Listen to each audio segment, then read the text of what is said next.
Good morning, everyone. We have today the special Water Commission meeting on January 21st.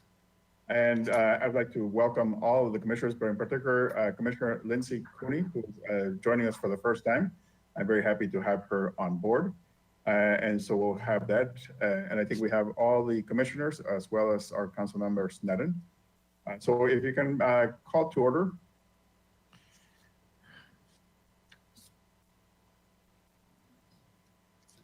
Okay, I'll start the roll call. There's a roll call, I'm sorry. Commissioner Cooney? Present. Commissioner Young? Present. Vice Chair Davis? Here. Chair Keller? Here. And Council Liaison Sneddon? Here. Thank you. Okay, thank you very much. Mr. Hagmark, do we have any changes to the agenda? Chair Keller, there are no changes to the agenda today. Okay, great, thank you. And so I think we have, so do we have any public comment at this point? Chair Keller, we do not have public comment at this time. Okay, thank you very much. So we'll go on to our next item, which is the ceremonial item. So Mr. Hagmark. Thank you, Chair Keller. Commissioners, this is something new, but I don't think anybody's going to have a problem with this. We're going to go through an oath confirmation, and I'm going to go ahead and read it out. And what I need from Vice Chair Davis and Commissioner Cooney is just affirmative that you concur with these terms. I do solemnly swear or affirm that I will support and defend the Constitution of the United States and the Constitution of the State of California against all enemies, foreign and domestic, that I will bear true faith and allegiance to the Constitution of the United States and the Constitution of the State of California, that I take the obligation freely and without any mental reservations or purpose of evasion, and that I will well and faithfully discharge the duties upon which I am about to enter as a member of the Water Commission of the City of Santa Barbara, California, according to the best of my abilities. I do. I do. Thank you very much. Welcome aboard, Lindsay.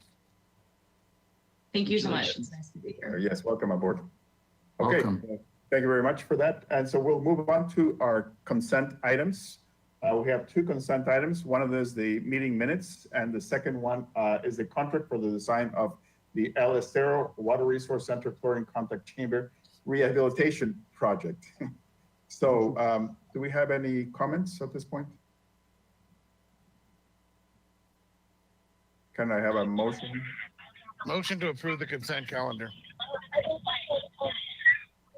Can I have a second? Yeah, use the other one. I'll second the motion. Okay, so if we can have the roll call, and I'm sorry, I think we have someone on the phone that's is sort of coming in, so. Yep, they're off. Yeah, thank you. So if we can do the roll call for the vote. Okay. Commissioner Cooney? Confirm. Commissioner Young? Yes. Vice Chair Davis? Yes. And Chair Keller? Yes. Thank you. Okay, thank you very much. So moving on to our administrative items. The first one is the city's recycled water system presentation. And this will be an interesting presentation for all of us. It's a reminder of how our recycled water system works, but also we have a number of questions about how to operate the system in the future. So I think it will be a very interesting presentation for information as well as for our future decision making. So please go ahead. Yeah, I'm Kathy Taylor. Good morning, commissioners. And I'm the Water Supply and Service Manager. And I just wanted to start this off with putting a little context to this presentation. As you know, we are in the process of working on our enhanced urban water management plan. And through that process, a lot of questions and misunderstandings have come up about our recycled water. So we're going to take this moment today to give this presentation as more of a public information education, so that it's part of the public record that we can then post on our website as an archived resource. So with that, I will turn it over to Dakota Corey. Good morning, Commissioner and Council Liaison Sneddon. My name is Dakota Corey, and I'm the Water Supply Analyst for the City of Santa Barbara. And as Kathy described, we're just going to take kind of a deep dive on recycled water. We're calling the presentation Spotlight Recycled Water. And this has really come out of some of the stakeholder engagement we've done from the Enhanced Urban Water Management Plan.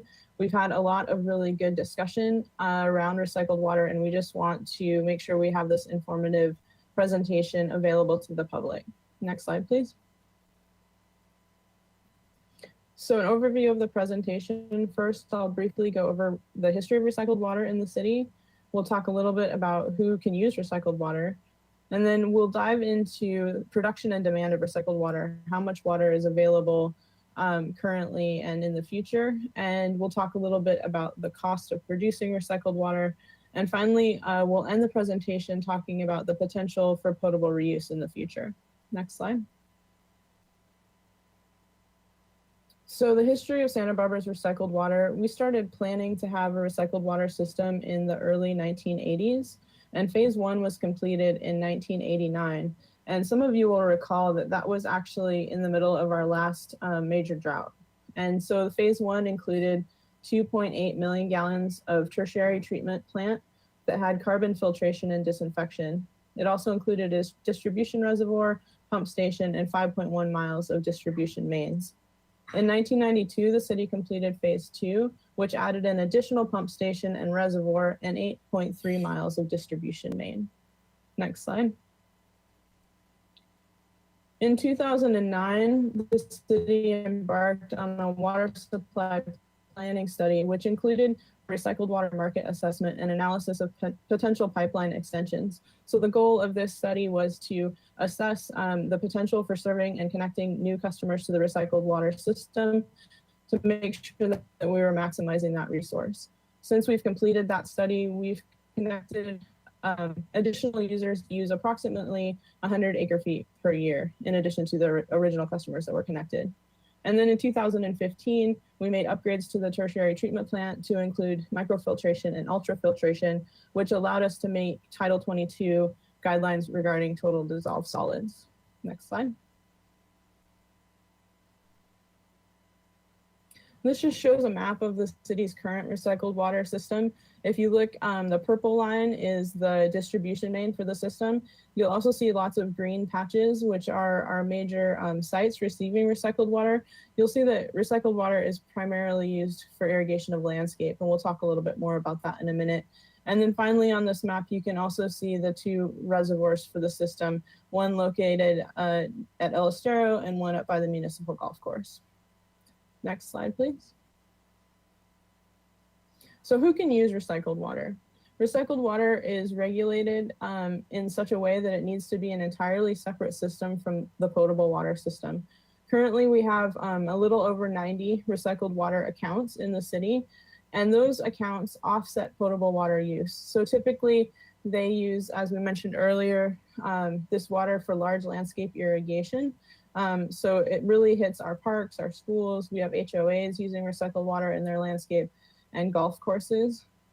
We also have uses for some limited toilet flushing down in the waterfront, and we have trucks that bring recycled water into construction sites for dust control.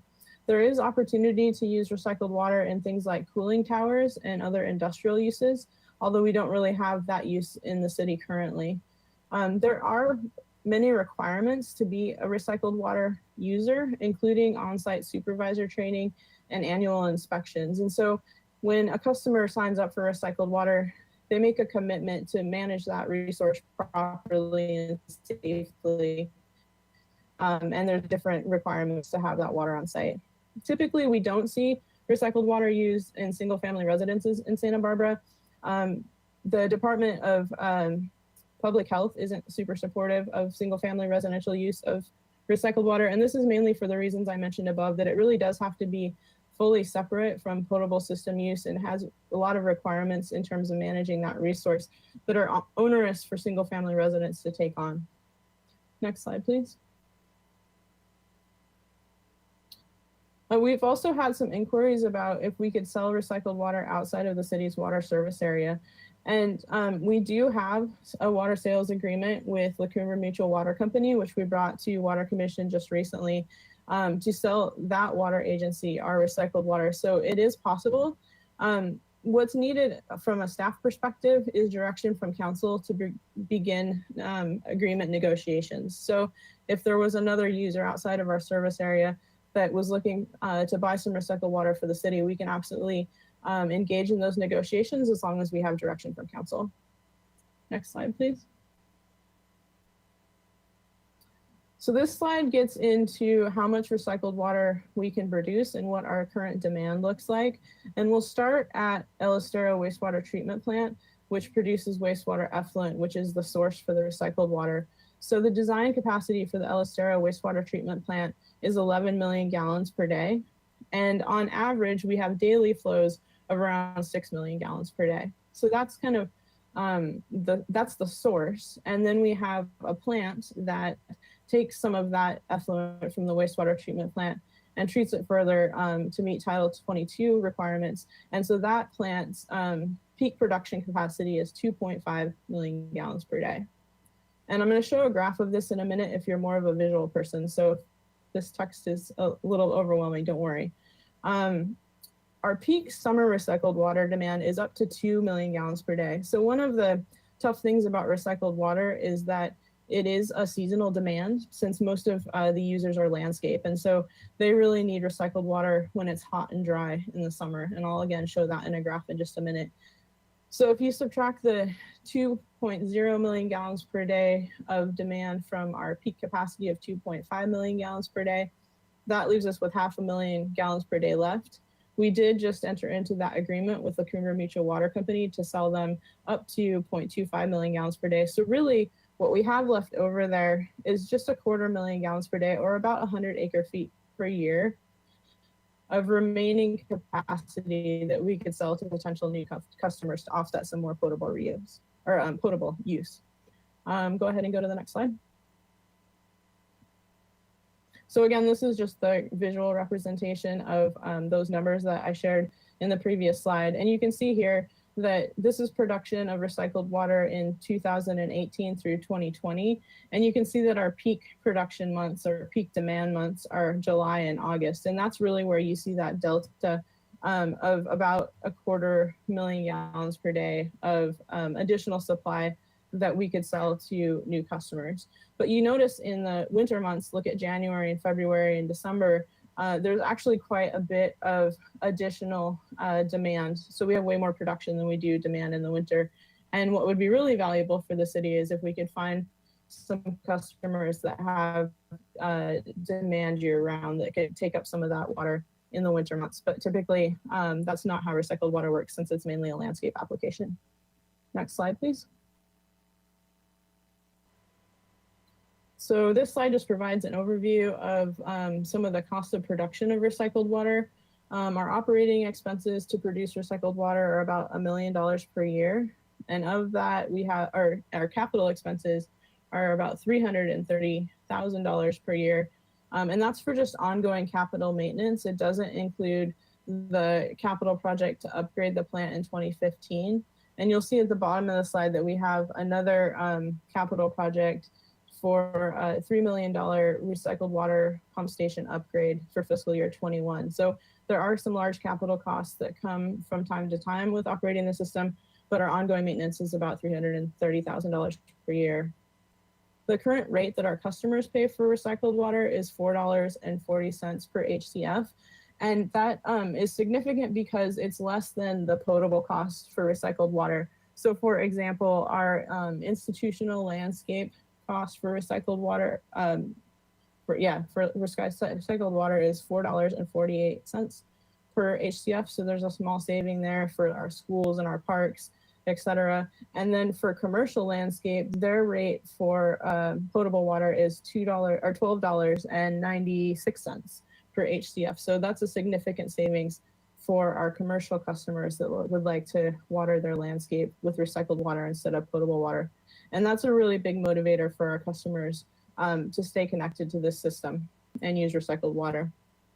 When we need to add new customers, there's new infrastructure costs on both the side of the city and the customers that we're connecting. So the private customers, need to make on-site improvements that make their irrigation system compatible with recycled water. That includes signage, painting things purple so that you know that it's for recycled water only, and doing cross-connection tests to make sure that there's no connections between the recycled water system and the potable water system. We do have some incentives to have customers connect to recycled water if they're converting from a potable water connection, where we waive several fees to get them connected. And then on the public side, if we're to expand the system for recycled water or connect new customers, we could potentially have costs associated with new pump stations or piping in city streets. Next slide. So then we're going to change gears here just a little bit and talk about potable reuse. And so the source of potable reuse would be the same as recycled water. It would be our effluent from the wastewater treatment plant.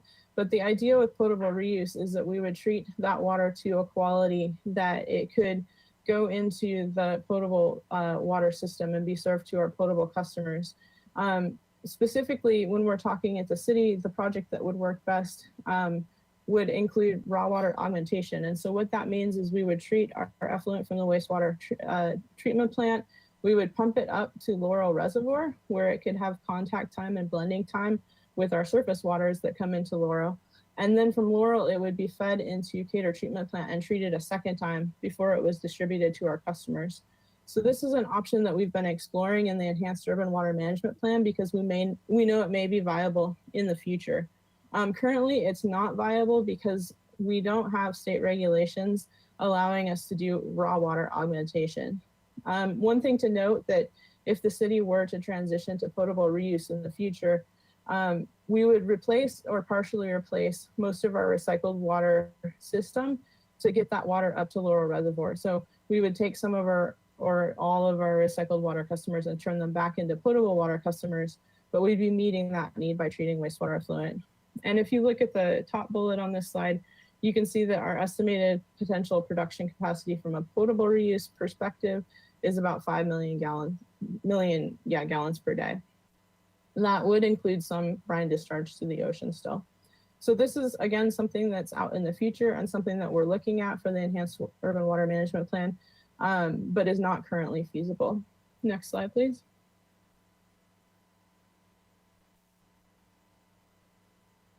And this is just another summary of how potable reuse was scored for the Enhanced Urban Water Management Plan.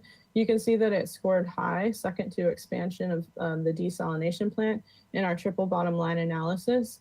And again, it's not currently feasible, but we think with maybe in the next 10 to 15 years, we would have regulations and be able to potentially move forward with that as a new source of supply. So our recommendation in the Enhanced Urban Water Management Plan regarding potable reuse is to revisit the feasibility of potable reuse as part of our next Urban Water Management Plan update once the state issues those new raw water augmentation regulations. Next slide, please. So that pretty much wraps up my presentation. It was a fast overview of recycled water here in the city, and I hope that it lays a nice foundation for the conversation we're going to have next about the Enhanced Urban Water Management Plan. I'm happy to take any questions that the commission might have. Thank you, Ms. Corey. Questions, Commissioner Davis? You may or may not be able to answer this right off the top of your head. You're talking about repurposing the line up the Laurel to deal with potable if that ever happened. What would be the net new potable water supply if we did that? You know what I'm talking about? You're going to take some of the recycled offline. Now it's going to be potable and supply the new potable. What's the net? Do we have any idea? You had the 5 million gallons total. If you net out what would be lost in terms of the thing, and again, it's a side issue. I'm just curious because if it ends up being a small number, then potable doesn't look as quote unquote attractive. That's a really good question, Commissioner Davis. I don't have that number off the top of my head, but it is something we have data. We could look into it. Yeah, I was going to say later discussion. Thank you. So Commissioner Davis, I can take a stab at kind of framing that conversation because I know we did look at that initially. We feel like potable reuse has the potential of somewhere between 5,000 and 6,000 acre feet a year, right? And right now we are currently serving about 1,000 acre feet of non-potable water. So we're looking at the net, as I think you're getting at, is probably around 4,000 acre feet, somewhere in there, of potential new supply after you've had to, feed your non-potable customers potable water. So yeah, does that sound about right, Corey? Based on our... Yeah, that sounds good if we were to replace all of our recycled water customers with potable customers. If we were to repurpose part of the system and keep some of our recycled water customers online, it becomes a little more nuanced, but I think that's a really good overview. But thank you. Thank you. Commissioner Young? Yeah, so that was part of my question. I think you started to address it, and maybe you could go over it again.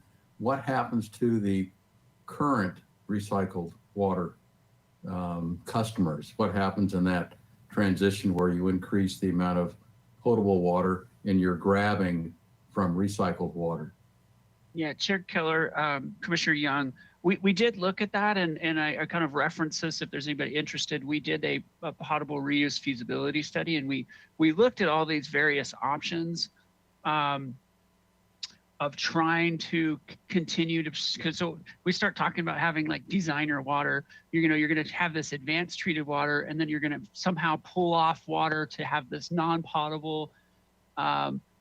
I think what we're going to find is it's just cost prohibitive to maintain the separate water system for these few customers that are remaining. But we did look at it, and how I would describe it is there are folks east of the wastewater treatment plant, mainly Montecito Country Club, the zoo, things over in that area that you might consider keeping that system non-potable. Like I said, it'd be difficult to make the business case.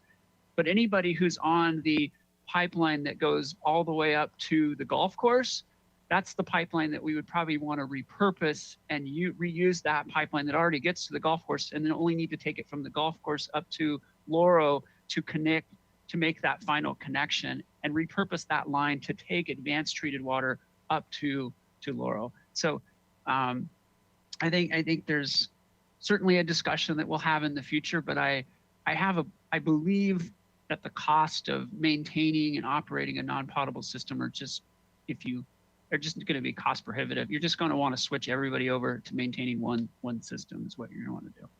So that makes sense. But then my question is, we have an investment in purple pipe. So what happens to all that purple pipe? Are you going to be running potable water through that? We are going to be running advanced treated water. Correct, right? We would be, and this is a conversation we got to get the state on board with. This is one of the reasons we want to present some of our options in front of them, because we would like to repurpose that pipeline. We'd basically take what's now a distribution pipeline and we turn it into a transmission pipeline. It would have no connections to it. And that purple line, because it is actually purple, would take our advanced treated water up to Laurel and put it into that reservoir. So that would be the intent. Would be the intent to have any customers on that line, although you probably could, but I think that's another nuance that we'd have to explore. And then what do you charge those customers for advanced treated water when it's not designated for potable use? So anyway, I think all these questions that we're going to need to get answered. And one of the reasons we've been working with this coalition to present some of these challenges to the state, because we'd like them, when they get around to creating their regulations, to try and answer some of these questions so that we don't end up with a bunch of questions. They come out with regulations and now we have all these questions and we're trying to figure out how to interpret their regulations and how we may or may not be able to utilize that. Because I think it'd be certainly disappointing to have to build a whole new pipeline to go up to Laurel when we have this potential facility we could repurpose. So Joshua, you have contracts, I take it then, with each of these recycled buyers. Yes. And are those annually renewed? Are they 5-year contracts?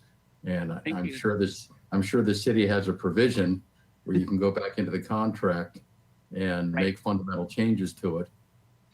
No, I thank you for asking that, because that is a nuance that when I took over, we had all these permits that were expiring every 20 years. They were kind of on a rotation. And I saw where we were headed, and I saw where the industry is headed. And so what I've done is kind of have all of these permits now that are coming in all expire on the same date, which is December of 2034. So all of these new customers, they're all the old customers, but any new customers we have, including with this agreement with La Cumbra, all expire in December of 2034. So we kind of have this date in mind in which the city at that point will have an opportunity to pivot and potentially start pursuing potable reuse, or we might continue to move forward on some other different interval to continue to have these contracts for recycled non-potable. So, good Thank question. you. If I may, I think that we're getting a little bit too much into details. I mean, we're not going to be moving into potable reuse for at least a decade. So I think we're getting a little bit too much into too much detail that, you know, there's important questions, but I think we should probably move forward with others unless, I think we have other questions, but I'd rather, you know, sort of take a look at the bigger picture. Councilmember Sneddon? Thank you, Chair Keller. So I have a couple questions about recycled water. And I guess first, big pictures, just since this is informational, we use terms like tertiary and advanced treatment, and this one can go to the ocean, but this one can go to landscaping. And if you could just sort of define those terms for me. I'm gonna go for that, first of all, Dakota. Yeah. Actually, Joshua, if you want to take that one, you're probably better at it. I'm more of a supply than quality person. All right. So we'll start with the basics. We provide secondary treatment of our wastewater. That's a requirement for discharge, our ocean discharge. So that water is treated and then chlorinated. And before we release it to the ocean, we dechlorinate it. So we're releasing pretty high quality water to the ocean as it stands. As you may recall, we did some significant improvements to our secondary treatment process.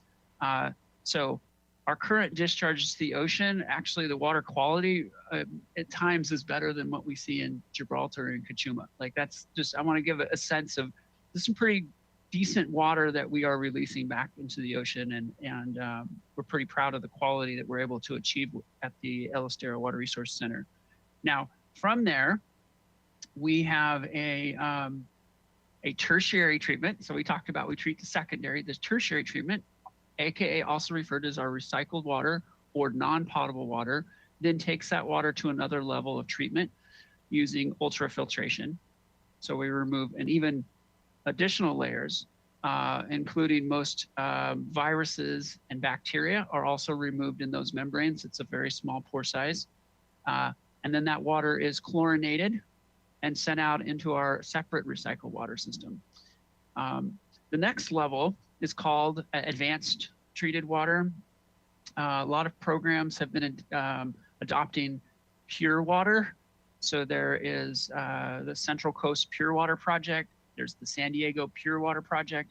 And that's the AK also called advanced treated water, but that's taking it to another layer of treatment. And that's where you're dealing with, you're adding in ultraviolet light as your oxidation process to make sure that you've eliminated basically through oxidation anything in there, and then usually RO, so you're removing all minerals from water. So those are the process that right now the state is working on developing, and we're watching closely, but it would basically be another level of treatment beyond the tertiary or recycled water treatment that we have now. Thank you. And so then it's the tertiary recycled water that we have this 0.25 Yes. surplus that doesn't get used. Okay. And then I just had some questions about, you're saying the best use for that would be that the city really needs a year-round contract, can use that year-round. And so then that sort of leads to just a question, I guess we'll save all this for discussion, but what is the capability of trucks to deliver that water, or the cost trade-off of that, whatever it would be? Yeah, if you could answer that one. I love this question because I think the majority of our community has no idea how much volume and mass moves under the city in our water pipes. the average homeowner who uses about 350 gallons of water a day is 2,000 pounds of water. So the average household is receiving roughly the equivalent of a small car every day through our distribution system. And so it's massive. And you think of like a pretty sizable truck carries about 500 gallons, and we have 27,000 customers. So 27,000 trucks basically moving around the city. And again, I'm oversimplifying things, but moving water is, so let's just take a truck. A truck holds less than 1 HCF. So less than 100 cubic feet are in a truck. So it's a significant volume. And I think trucking is really not sustainable at all. I think there's a time, certainly there was a lot of discussions during the peak of the drought about how to meet those needs, a lot of good conversation. But I think when you really look at the cost and environmental impacts of trucking, it's not reasonable to think that you can truck around any excess volume that we have. Thank you. Good question, and then though. one more question, and this is something, so I don't know if we can speak about specifics, but say Peabody Charter School, I believe, so I'm going to just caveat that with I'm not positive, but someplace like that, which would be a large user, is close to a purple line, so is eligible for recycled water, but is not connected to the recycled water. And I think some places like that then are charged at the rate of what recycled water would be. I don't know if that's correct or not. Okay. No, we do have irrigation accounts. So we have water dedicated to irrigation. There's a certain cost, but it's not the recycled water cost. And it's certainly, you easily can hit that $24 an HCF cost if you're a recycled water customer. But let me back up. So Peabody, as I remember, is fairly close to McKinsey Park. So we're talking upper state. They are, reasonably close to the recycled water system. There has been some discussions in the past. I don't recall the distance offhand, but to put it in perspective, right now, putting purple pipe in the ground, make it same thing for potable, it's about $1.5 million a mile. And so I guess for that installation, you're probably talking $500,000 to $750,000 to get the water to their property. And I think that's what we're saying. We need to study that again. Let's take a look at that. Is there a business case? Because what we're finding with a lot of schools and parks is they're changing their landscaping up too, because it's not just the cost of the water, it's the maintenance of that landscaping. It's the needing to mow it. And so they've been thinking differently about use of water at their properties too. And, I think that's a good question for the community. Even if we do have recycled water, should we be wasting it? Because it is probably one of our most expensive sources of water. Should we be just using it because we have it? It's a good question. I don't have the answer to that. It's not my purview, but I think as we look to the future, I think we want to always be asking, is this the appropriate landscaping to have in our community? Is this the right, do we want to be spending water on this, no matter what the source of that water is? So it's, anyway, good conversations. Thank you.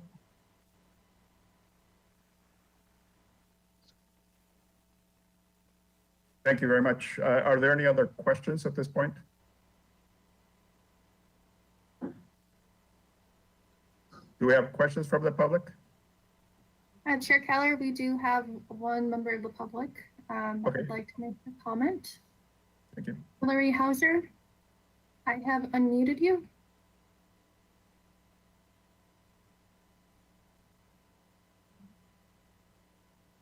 Hillary Hauser, you can unmute yourself. There we go. Sorry about that. Hillary Hauser, Heal the Ocean. Thanks very much for this conversation. And I agree with Chair Keller that not to get it in front of ourselves, but a quick review of numbers. Joshua, if we could, the potable reuse, that amount is going to stay the same, consistent with the amount of effluent that Ellisdale produces. A quick review of numbers, if you increase full use of recycled water, Title 22, as it is now, used it all.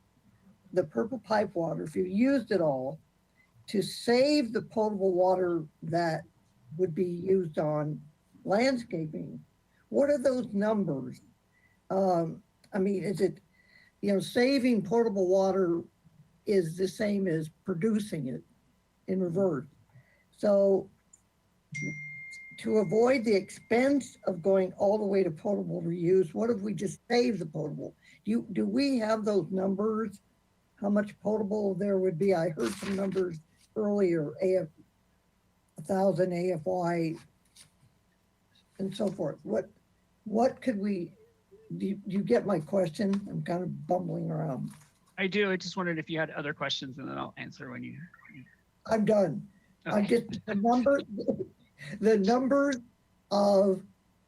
numbers for potable water that would be made versus potable water that would be saved by not using it. Do we have those numbers? Yeah, and we publish that every month as part of our Water Resources Managers Report, but we save approximately 1,000 acre-feet a year in potable water by operating our recycled water system. Does that answer the specific question that you had? That's part of the question. If you use all of the recycled water that you possibly could for irrigation, how much more potable water are you saving if you could use all the recycled water? I guess the answer, what's the capacity for Title 22? What can the plant produce of 22? Right. So let me try and answer that. Based on the peaking demand that goes on in the summer, so what kind of capacity do we have? We probably have the capacity for another 100 or 200 acre feet. Again, what's confusing right now is we just entered this agreement with La Cumbra. They haven't obviously built the infrastructure yet, so that's forthcoming. But once they come online, we believe we have somewhere around 100 acre feet a year of capacity remaining. So that would be 100 acre feet of potable water saved if we can find ways to offset that. I should note that the sale of water to La Cumbra Mutual Water Company did not save us 100 acre feet in potable water. There are benefits, don't get me wrong. We share a similar groundwater basin, and they're helping obviously to pay for the costs of operating our system, but that didn't save us directly 100. So I believe what we have right now in our capacity, unless we find some use for it in the winter, we have the capacity for probably another 100 acre feet of potential demand, and that means 100 acre feet a year of potable water that could be saved. Okay. I'm going to shut up. Okay, thank you very much for your comment, Ms. Hauser. We really appreciate your concern about this issue, and we all would like to use as much of this reclaimed water as we can. There are just some restrictions. For example, we can't use it for residential use and things like that just limit our capacity. Okay, any final questions, Commissioner Young? I do. Thank you, Chair Keller. Yesterday, I had a discussion with Mr. Hagmark and staff and Ms. Hauser about this issue, and I just wanted to get this on the record that I think staff had agreed to, I think, Joshua, was it update the market assessment, the 2009 market assessment, sometime later this year? That's correct, Commissioner Young. And yeah, we were going to cover that because that is a recommendation coming out of the next item in the Enhanced Urban Management Plan. So we'll touch on that for sure. Mm-hmm. Thank you. Mm-hmm. Okay, well, thank you very much, Ms. Corey. Thank you, Mr. Hagmark. So moving on to our second administrative item, it's the approval of the Enhanced Urban Water Management Plan policy recommendations. So first we'll have a presentation, then we'll have a discussion. Thank you, Commissioner Keller and Water Commissioners. Again, my name is Dakota Corey, and I'm the water supply analyst for the city.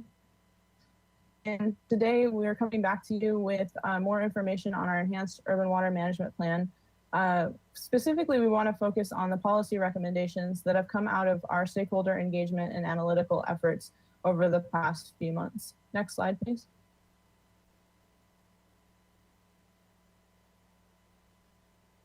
As you'll recall, the vision for Water Vision Santa Barbara, which is what we've called the approach that we're taking to develop our enhanced urban water management plan, is that we'll provide long-term water security for the city of Santa Barbara by preparing a water supply plan that is equitable, fiscally and environmentally responsible, adaptable to future conditions, and builds on the city's legacy of effective water management. And I do want to point out here that this is a little bit different approach that we've taken in the past, where when we've looked at our water supply planning, we've really just looked at cost and financial considerations. We really took a deeper dive this time and also looked at both environmental and social criteria as we looked to a new vision for our water future. Next slide, please.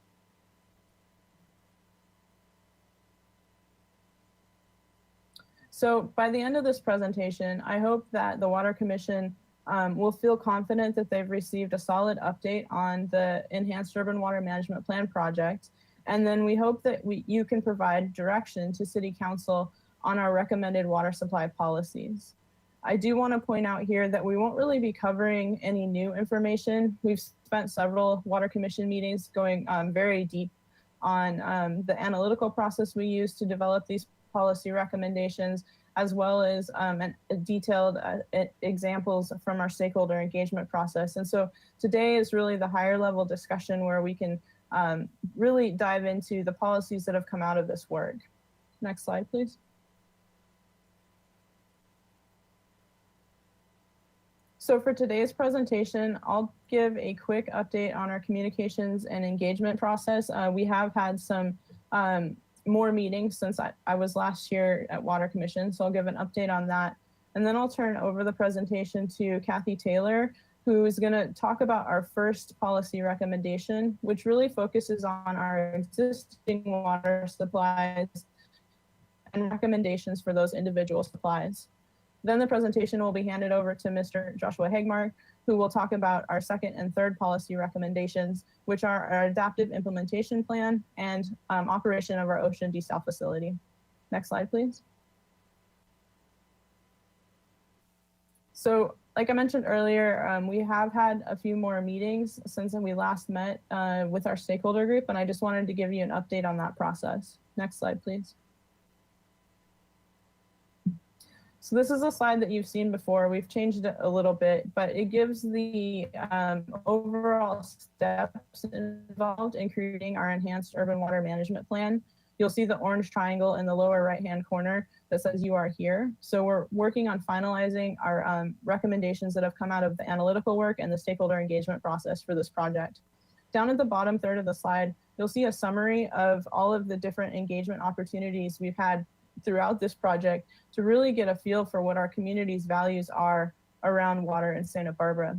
So we've completed our 5 Water Vision Santa Barbara stakeholder group meetings.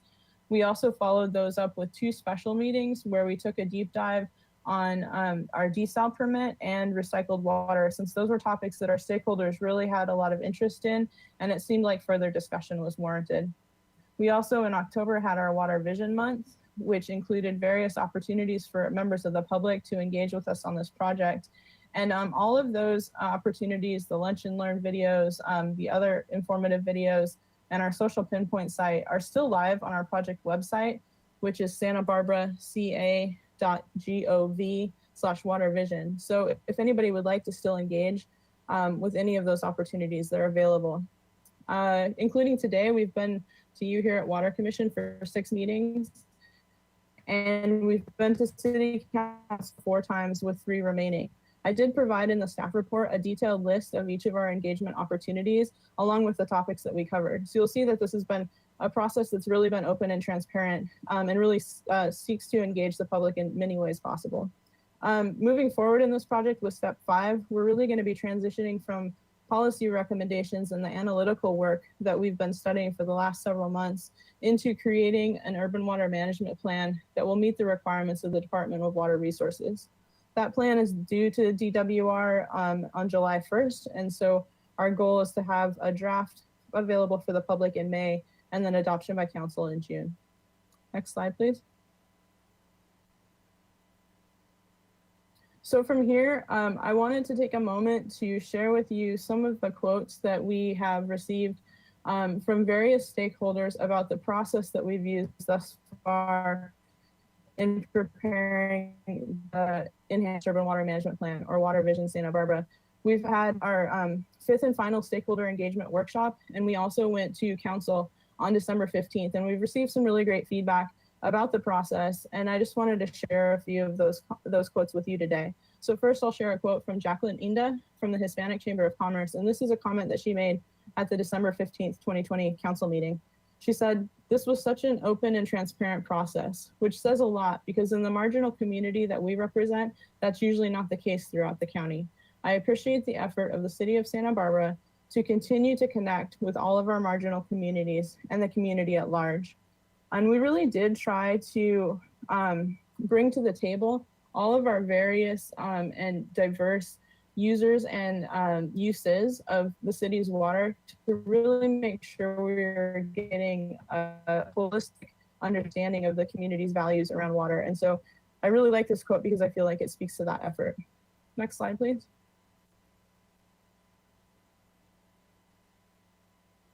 And this is a quote from Brian Johnson, who is the president of the Santa Barbara Association of Realtors. The Santa Barbara Association of Realtors was one of our stakeholders in the Water Vision Santa Barbara stakeholder group. Brian says, Water Vision Santa Barbara incorporates aspects important to property owners, such as affordable water from diverse and resilient sources, while continuing to provide water in a sustainable manner. We applaud the city for listening to all stakeholders and combining the comments into a plan that the entire community can support. Next slide, please.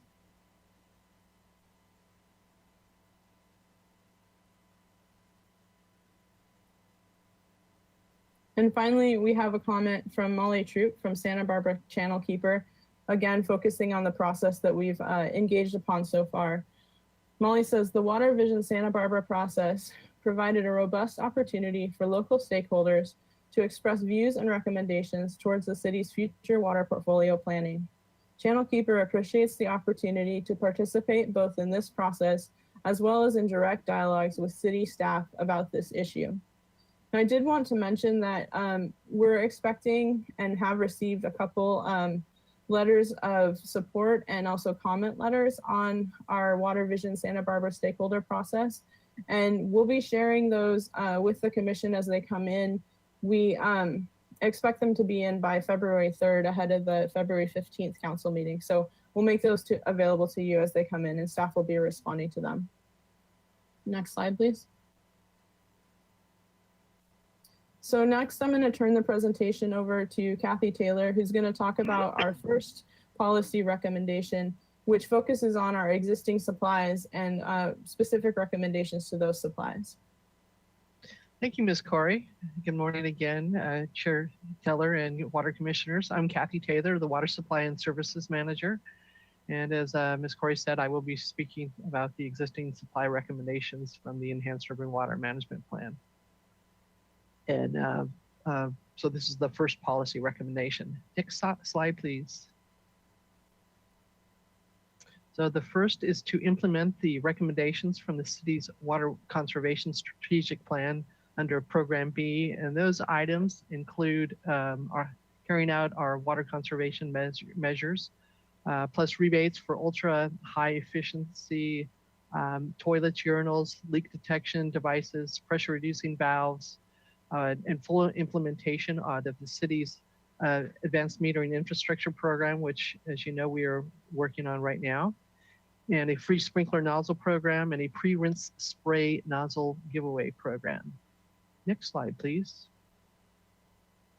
As for Lake Cachuma, preserve the ability to store carryover water and non-project water in Lake Cachuma, which, as you know, is the city's largest storage option. Next slide, please.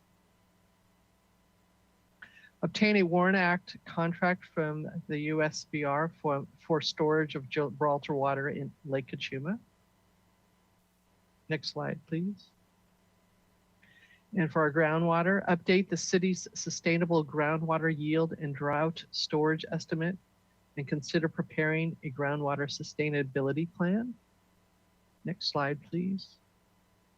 And for our state water project water, identify methods to increase the certainty of state water project or supplemental water availability during extended drought conditions, including groundwater banking or long-term purchase agreements per the CCWA study. Next slide, please.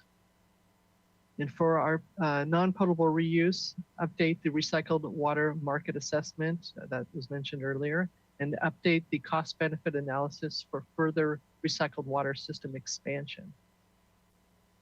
Kathy, real quick Yes. on that. So I wanted to add in the conversation that we had yesterday with Commissioner Young and Hillary Hauser, which is as soon as we finish up the enhanced urban water management planning effort, which we expect to finish up at the end of June, we'll start working on the RFP for this non-potable update.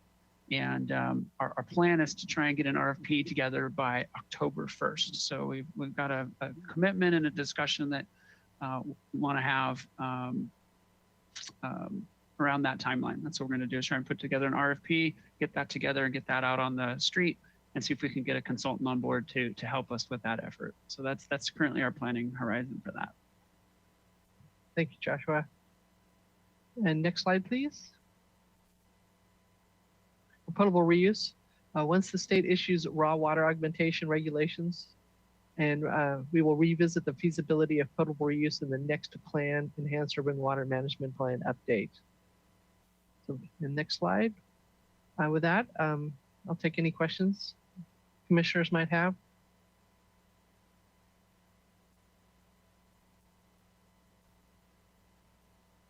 Yes, Councilmember Sneddon. Thank you. I don't have a question, but I have to say that is the most fabulous slide I have seen describing where all that comes from and then the considerations. I mean, we talk about these in words, and that was, I just can't let the moment pass. That was fabulous. Thank you. Thank you. Yes, it really helps a lot to do it graphically like that. That was really, really useful. Well, I'll give that credit to our consultants. They did nice graphics. Okay, I think we're good. Thank you. Next slide, please. And with that, I'm going to turn this presentation over to Mr. Hagmark to speak to the next recommendation of the adaptive management plan. All right, Water Commissioners, Joshua Hagmark, Acting Public Works Director. And I'll be walking through the remaining two recommendations in this larger effort. So adaptive implementation plan, this is nothing new to this commission. I'd say this has been the backbone of the city's water supply planning for decades, but we want to reinforce that. We heard loud and clear at Water Commission and at City Council in December that they want to continue to see that be an important part of our planning effort. And to put that into context, that's exactly what we have to do when we live in such a unique and part of California that is always at the threat of various impacts to our water supply. A good example being the Zaka fire or the Thomas fire, and how those impacted water quality in Gibraltar and left us unable to utilize that water. We had to adapt. You know, at the time we're talking with our community about conserving, we're shifting and bringing in some state water. Those are all the things that are, I think, core and fundamental, and we want to make sure that that continues to be part of the plan going forward. Next slide. So with that, I do want to just kind of summarize, well, how does this work? Because it's difficult to convey how adaptive management works. And so from a graphic standpoint, to kind of see if we can't explain it, is we have demand here on the y-axis in acre feet a year, and we have supply reductions on the x-axis. Next slide. And what we tried to do here is explain how this process might work of adaptive management as it relates to new supplies going forward. So we are today, existing condition is phase 1. And this is basically ongoing monitoring. So we're continuing to monitor. We provide updates to our water commission on a monthly basis. And then of course, right now, twice a year in typically November or December and May, we're doing more broadly updates to the commission and council on our water supply status. Implement these recommendations. So the recommendations that you just saw that Ms. Taylor went over, those are part of these existing conditions in phase 1. So where are we headed? So what would trigger a phase 2? So phase 2 would be beginning the planning for a new supply. And in this case, we are recommending that the expansion of desal, which I'm going to get into here shortly, what does that exactly mean? Because it actually means the addition of several treatment units. So we're going to get into what that is, but what's the trigger? And so this graphic kind of helps to understand that planning method. So if we see, for example, a 20% decrease in supply reduction. So as we all know, we're working through these issues with updating our contract or renewing our contract with USBR.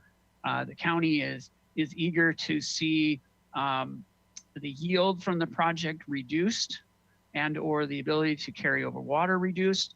Those all have significant impacts to our supply. So if we see significant changes in our yield from Kachuma, that could put us into phase 2. And phase 2 is really a planning and prep phase. What could also put us there is a change in demands. Right now, we're kind of at this status quo of just under 12,000 acre feet a year. But should there be a significant jump in usage, that too could also trigger it.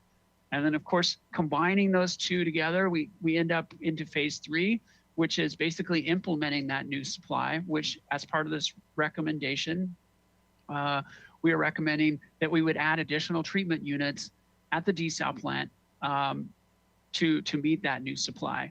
We get into phase 4, that's the beginning of planning for additional supplies. So what that might be, that depending on when all this comes down, this could be 20 years from now. We have no idea on the planning horizon, but I want to just describe how that adaptive management approach might work. Next slide. So out of this, if the new supply is needed, desal expansion is currently the best performing new supply to bridge the supply demand gap during the drought conditions. And I know there's a lot of different opinions on that, but we've looked at this thoroughly, and this is our most accessible. It meets both the social, environmental, and financial criteria that we've kind of laid out to kind of balance all these various perspectives. So what does expansion mean? I wanted to kind of lay that out because I think it's the next slide.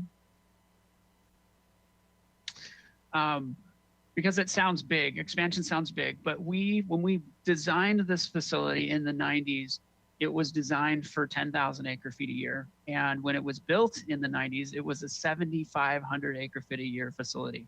It provided water to Montecito and Goleta.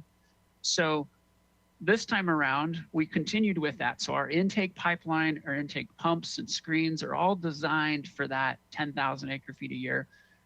And so what we built our city around, or the plant around, is this modular concept. And so as you'll see in the blue there, those are our existing treatment units.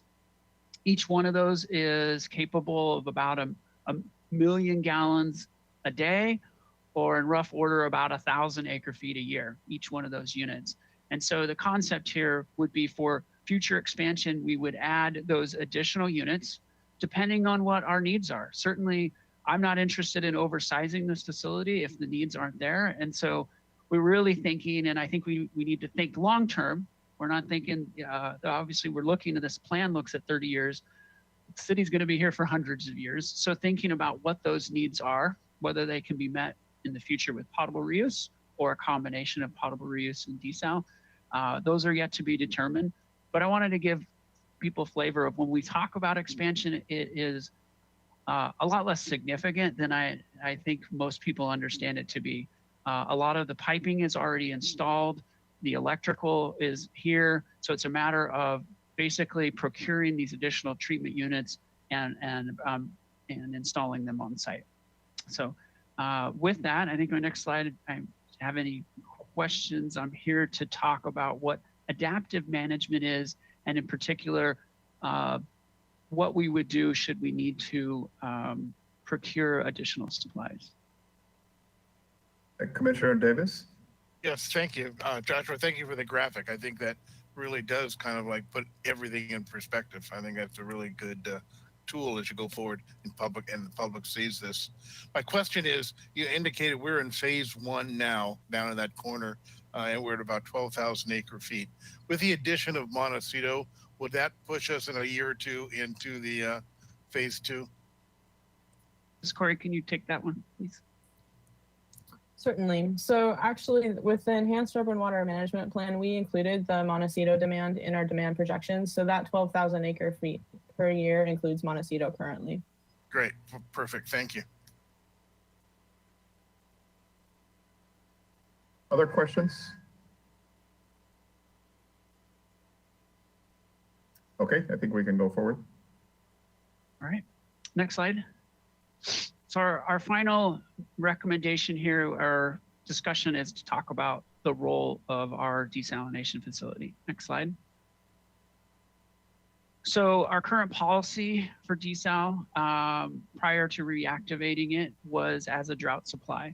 Now that the city has made this commitment and during the planning phase or analyzing phase, looked at how this facility would operate, and most importantly, how we might hedge our bets against future droughts, and in particular, needing to expand the facility. Our recommendation is to continue ocean desalination as part of the Santa Barbara's water supply portfolio, both support of drought, preparedness, response, and recovery. Next slide. Specifically, the language would read, the desalination plant will operate at its current capacity of 31,025 acre feet a year to protect and optimize the city's other water supplies and to enhance the city's ability in preparing for and responding to future drought conditions.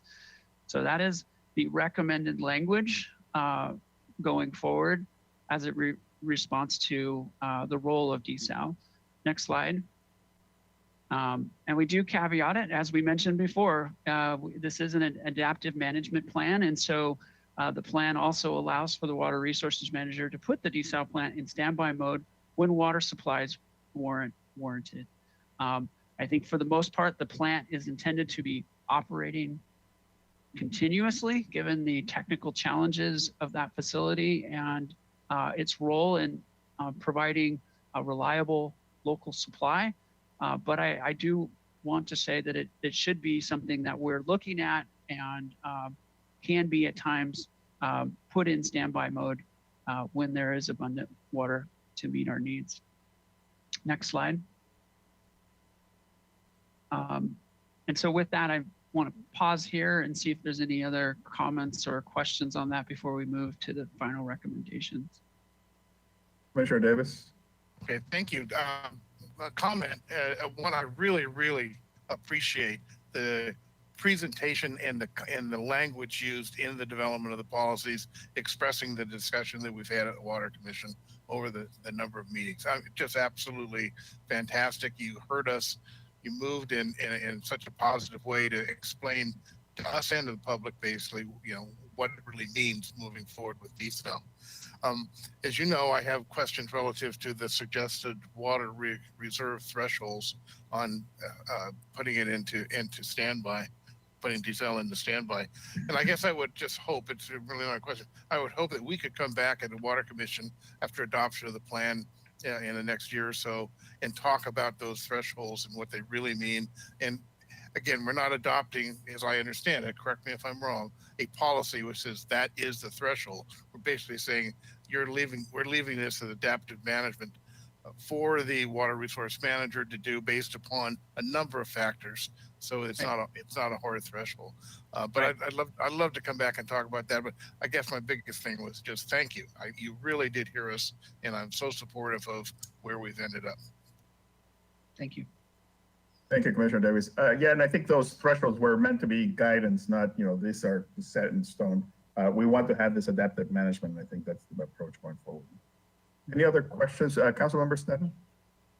Just on feedback, I'd want to echo Commissioner Davis's comments, and after it came to council and back again, and the rewording is very helpful, and I'm also very appreciative. Thank you. Yes, thank you very much for listening to us. Okay, can we go forward? Yeah, next slide.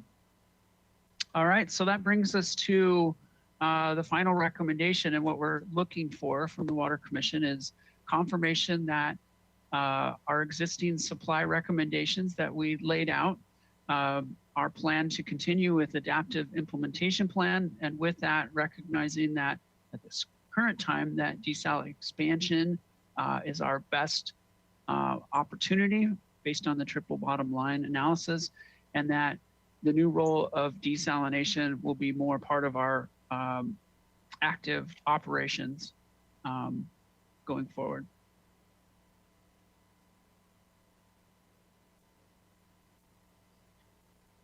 And that ends our presentation. And looking for any formal, we will take, and again, it goes back to some comments Commissioner Davis made before. If there is anything specific that the commission wants to put in, we have held a spot in the staff report, and we want to do our best to try and convey the thoughts and recommendations of the commission when we go to them on the 9th.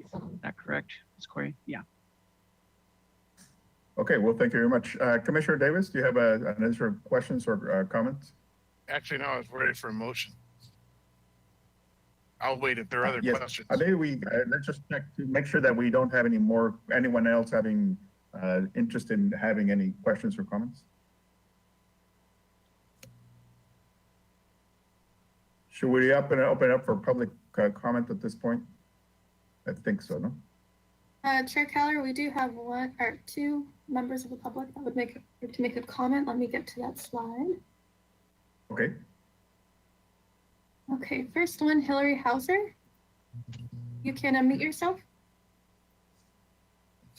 Thank you, commissioners. I really appreciate where we are, and I want to Heal the Ocean. We haven't written our letter of support yet, but we will by February 3rd. And it will emphasize, I really want to emphasize our thanks to staff for your response to us on one-on-one conversation to answer our questions outside the vision process. That's really been helpful. Really appreciate that. And we appreciate staff's openness to do a survey on the potential recycled customers, to hire a consultant, to look at increased use of recycled water as a way to avoid the enormous expense of going to potable reuse by not using potable water for irrigation. That's just an open question. So I want to reiterate that Heal the Ocean is offering to contribute financially to such a study. We've worked with the city many times on public-private partnerships on such studies. And we agree in adopting this plan and appreciate all the insanely wonderful work that staff has done on it. And I'm wondering if, part 2, the adaptive implementation, can we get the recycled question underneath, approve this plan with the addition of what we find out about recycled water reuse as a way of saving potable water? Does that make sense?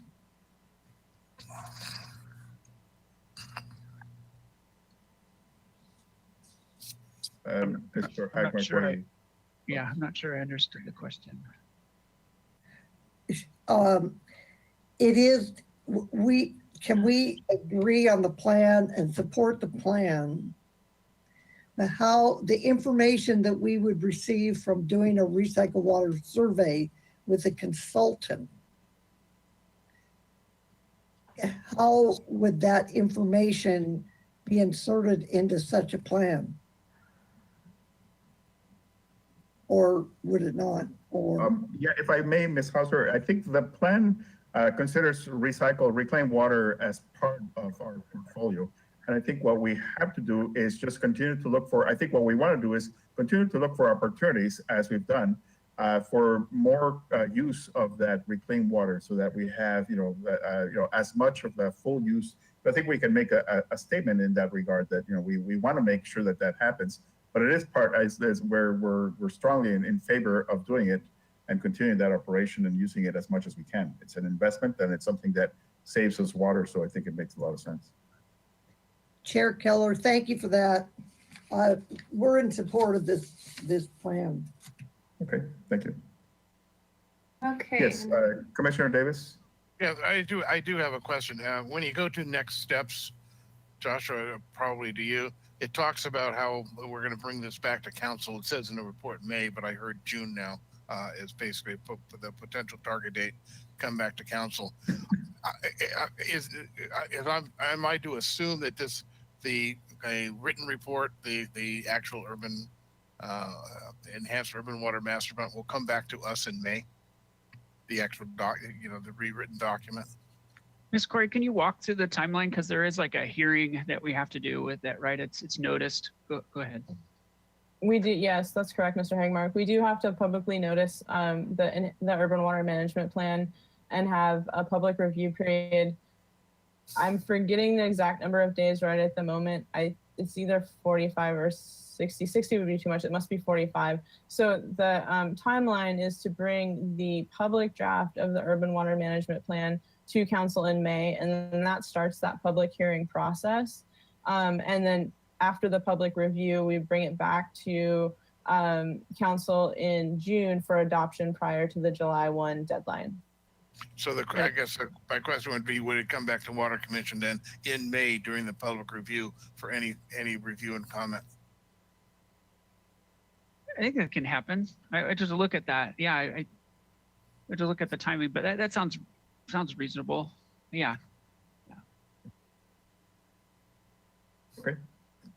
Any other questions or comments? And we have another public comment, so. Yes, one more person would like to make a public comment. Molly Troop, you are unmuted.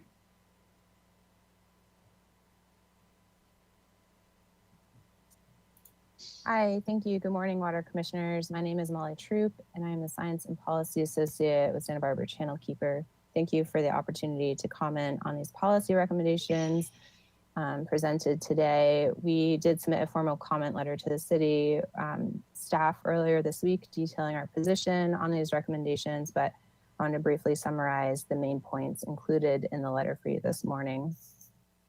Of the policy recommendations included, we are unable to support the recommendation to discontinue ocean desal as part of the city's water supply portfolio, which includes a future potential expansion up to 5,000 acre feet per year. The recommendation establishes desal expansion as the approach to fulfill the city's baseline water portfolio needs during drought and non-drought for potentially the next 30 years.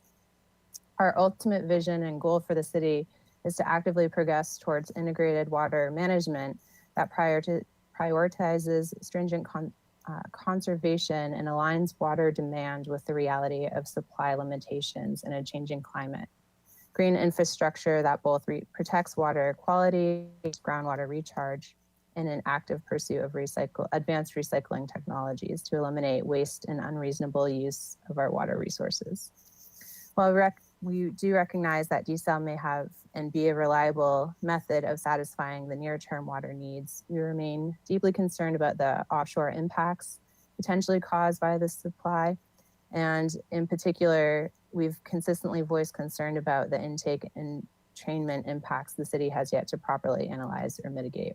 Given these factors, we find the current recommendation is ultimately lacking in firm vision and commitment to progressively transition towards integrated water management solutions. And I do want to highlight that the State Water Resources Control Board has expressed that it is on track toward creating regulations for direct potable reuse, and it expresses that it will meet the statutory deadline for these regulations by December 2023. And additionally, the court ruling in LA that compels the State Water Resources Control Board to analyze whether it is wasteful and unreasonable to dump millions of gallons of wastewater into the ocean when it could be used productively to ensure the sustainability of California's water resources is precedent setting for other regions of the state. And these are two indications that the state policy is heading very much towards mandating beneficial use of recycled water as a potable source in California. So we do appreciate the opportunity to participate in this process and with the direct dialogues with the city staff about this issue. Thank you. Okay, thank you for your comment, and we'll take it into consideration.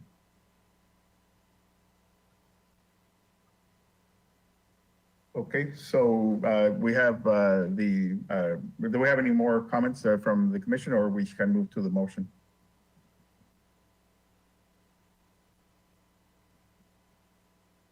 I don't see any other hands raised, so I think it's back to the commission. Chair Keller, Yes. I would make a motion to approve the water supply policies as described in the staff report and presented here today to the city council. And as indicated previously, thanks staff for all the work they put into it, a fantastic water vision outreach program, and working with the water commission basically to adapt to the questions that we had raised during the process. So thank you, staff. Okay, thank you very much. Do we have a second? I'll second it. Okay, thank you very much. May we have the roll call? Yes, Commissioner Cooney, Approved. Commissioner Young, Yes. Vice Chair Davis, Yes. and Chair Keller. Yes. Thank you. Thank you, everybody. Okay, thank you very much. And so we are going to be moving on to our third item, which is a water rate study update and customer assistance program overview. Please go ahead. Yes, good morning, Chair Keller, members of the commission, Council Member Sneddon, Malcolm Hamilton, Water Resources Financial Officer, here to give an update on our rate study progress and bring us back into focus where we're going in the next 6 months. I'm joined today with Sean Korn from HDR Engineering, our rate consultant, who will be giving a presentation on and really just starting a dialogue on customer assistance programs. As part of the HDR contract, we had included an optional task to study customer assistance programs that we'll get more into later, and potentially present a recommendation to the city for how we may offer enhanced assistance to our customers. Because of COVID-19, we found ourselves in a position of kind of extreme urgency to look at this. And so we've expedited this work task from HDR and bringing the conversation forward now to really get the commission thinking about what the city could do in terms of customer assistance. I do want to note, and it was in the staff report, that these two items, the rate study and customer assistance, they have a touch point in the funding, in the how the program will be funded ultimately, or how a program would be funded, but largely are independent efforts and kind of will be on different timelines. The rate study is going to wrap up in June with a public hearing this year, and then the customer assistance program, we would anticipate having some funding available for it, but really taking some time in April, May, and June, and after the new fiscal year to develop the program. So next slide, please.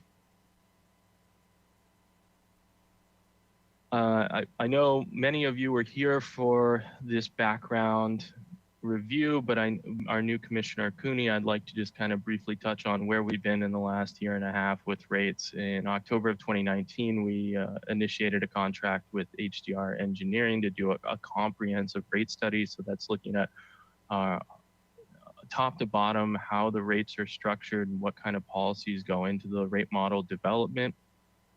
Some of those key areas was looking at our rate classes. In particular, if you remember, we had a conversation about the commercial class and how it's currently structured, which we ultimately chose to keep the same. Our water supply allocations to customer classes. So City Council several years ago developed policies for the allocation of the different water pricing to different customer classes, and that has an impact on rates and the tiers within each rate class. The level of fixed and variable charges, so how much of our rates are going to be collected through the monthly fixed charges and how much is dependent on water use, which has impacts and creates incentives for using less or more water. And then also how was the Montecito Water District water supply agreement going to factor into rates? Of course, at this time now, we've executed that agreement, and so the benefits, the financial benefits of the WSA are completely built into the rate model. What we found early on at the end of October, and what we presented, I believe, in February 2020 to the Water Commission, was that revenue adjustments are necessary. So it's not always the case that you go into a rate study and find that you need to increase your rates, but in our case, we did find that, and there were several factors leading to this outcome, a large component of which is our capital improvement program, and Sean will talk more, but really we are transitioning in this rate study to a higher level of investment in our capital program. Most notably, and what we've talked about often with Water Commission in the last couple of years, is the water main replacement program and increasing the amount of miles that we're replacing each year. This rate study that we're going to be bringing forward supports that goal. We're seeing inflationary impacts in the water sector of about 3.5%. So as Mr. Hagmark has said in the past, if we're just doing rate increases of about 3.5%, we're just treading water and keeping pace with the cost to the water utility. However, we did see some costs that were exceeded the typical inflationary impacts, particularly anticipated energy costs. We see those going up in the future, some of which is due to the community choice energy implementation, some of which is just due to rate increases from our current electric utility provider. We particularly saw some paving cost increases with new paving standards.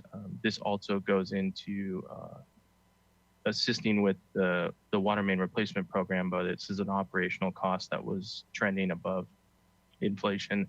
And then also just making sure that we have sufficient reserves to meet, in our rainy day fund to meet any changes in revenues or unanticipated expenditures, and also meeting our debt coverage requirements. So we have requirements from loans that we have executed to maintain a certain level of revenue compared to our operating expenses.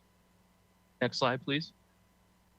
Now that was going really well, of course, for pretty much everyone and everything. COVID-19 hit, and we diverted and went another route. So if you recall, in April, May, and June, I came back to Water Commission with Mr. Korn as well to look at a bunch of different scenarios and analysis of the impacts from COVID-19. In the water fund, the biggest impact came from kind of a sharp decline in April and May in commercial water demand. We think that's, of course, due to commuters and tourists who are not coming to the city during those periods of time. And we did ultimately realize a shortfall in rate revenue in fiscal year 2020. So we've had a total shortfall in rate revenue of about $3 million. We were able to offset that shortfall largely by controlling our discretionary spending or just operational spending. So really spending on only immediate needs and curtailing other expenditures that could be deferred until we saw a rebound in our revenues. We have in recent months seen a rebound in revenues, kind of that looks similar to pre-COVID levels. So there's hints of optimism in the financial planning realm right now, and we just continue to monitor that very closely. Now, ultimately in 2020, we had discussed maybe a mid-year increase, And when we did a revision to our long-term capital improvement plan, what we found is that the sequencing of certain projects had changed, and we chose to, at the recommendation of our rate consultant, to debt fund certain projects. So ultimately, we were able to lower our immediate rate increase needs and recommended to council that we forego a rate increase in fiscal year 21. So there's been no rate increase so far this current fiscal year, and there will be no rate increase going forward. That was it was great to be able to provide that relief to the community this year, but what we'll see is that we need to resume our rate increases in fiscal year 2022. Next slide, please. That was a little bit of a background of where we've been in the last year and a half, and Sean will get more into the current rate study outcomes.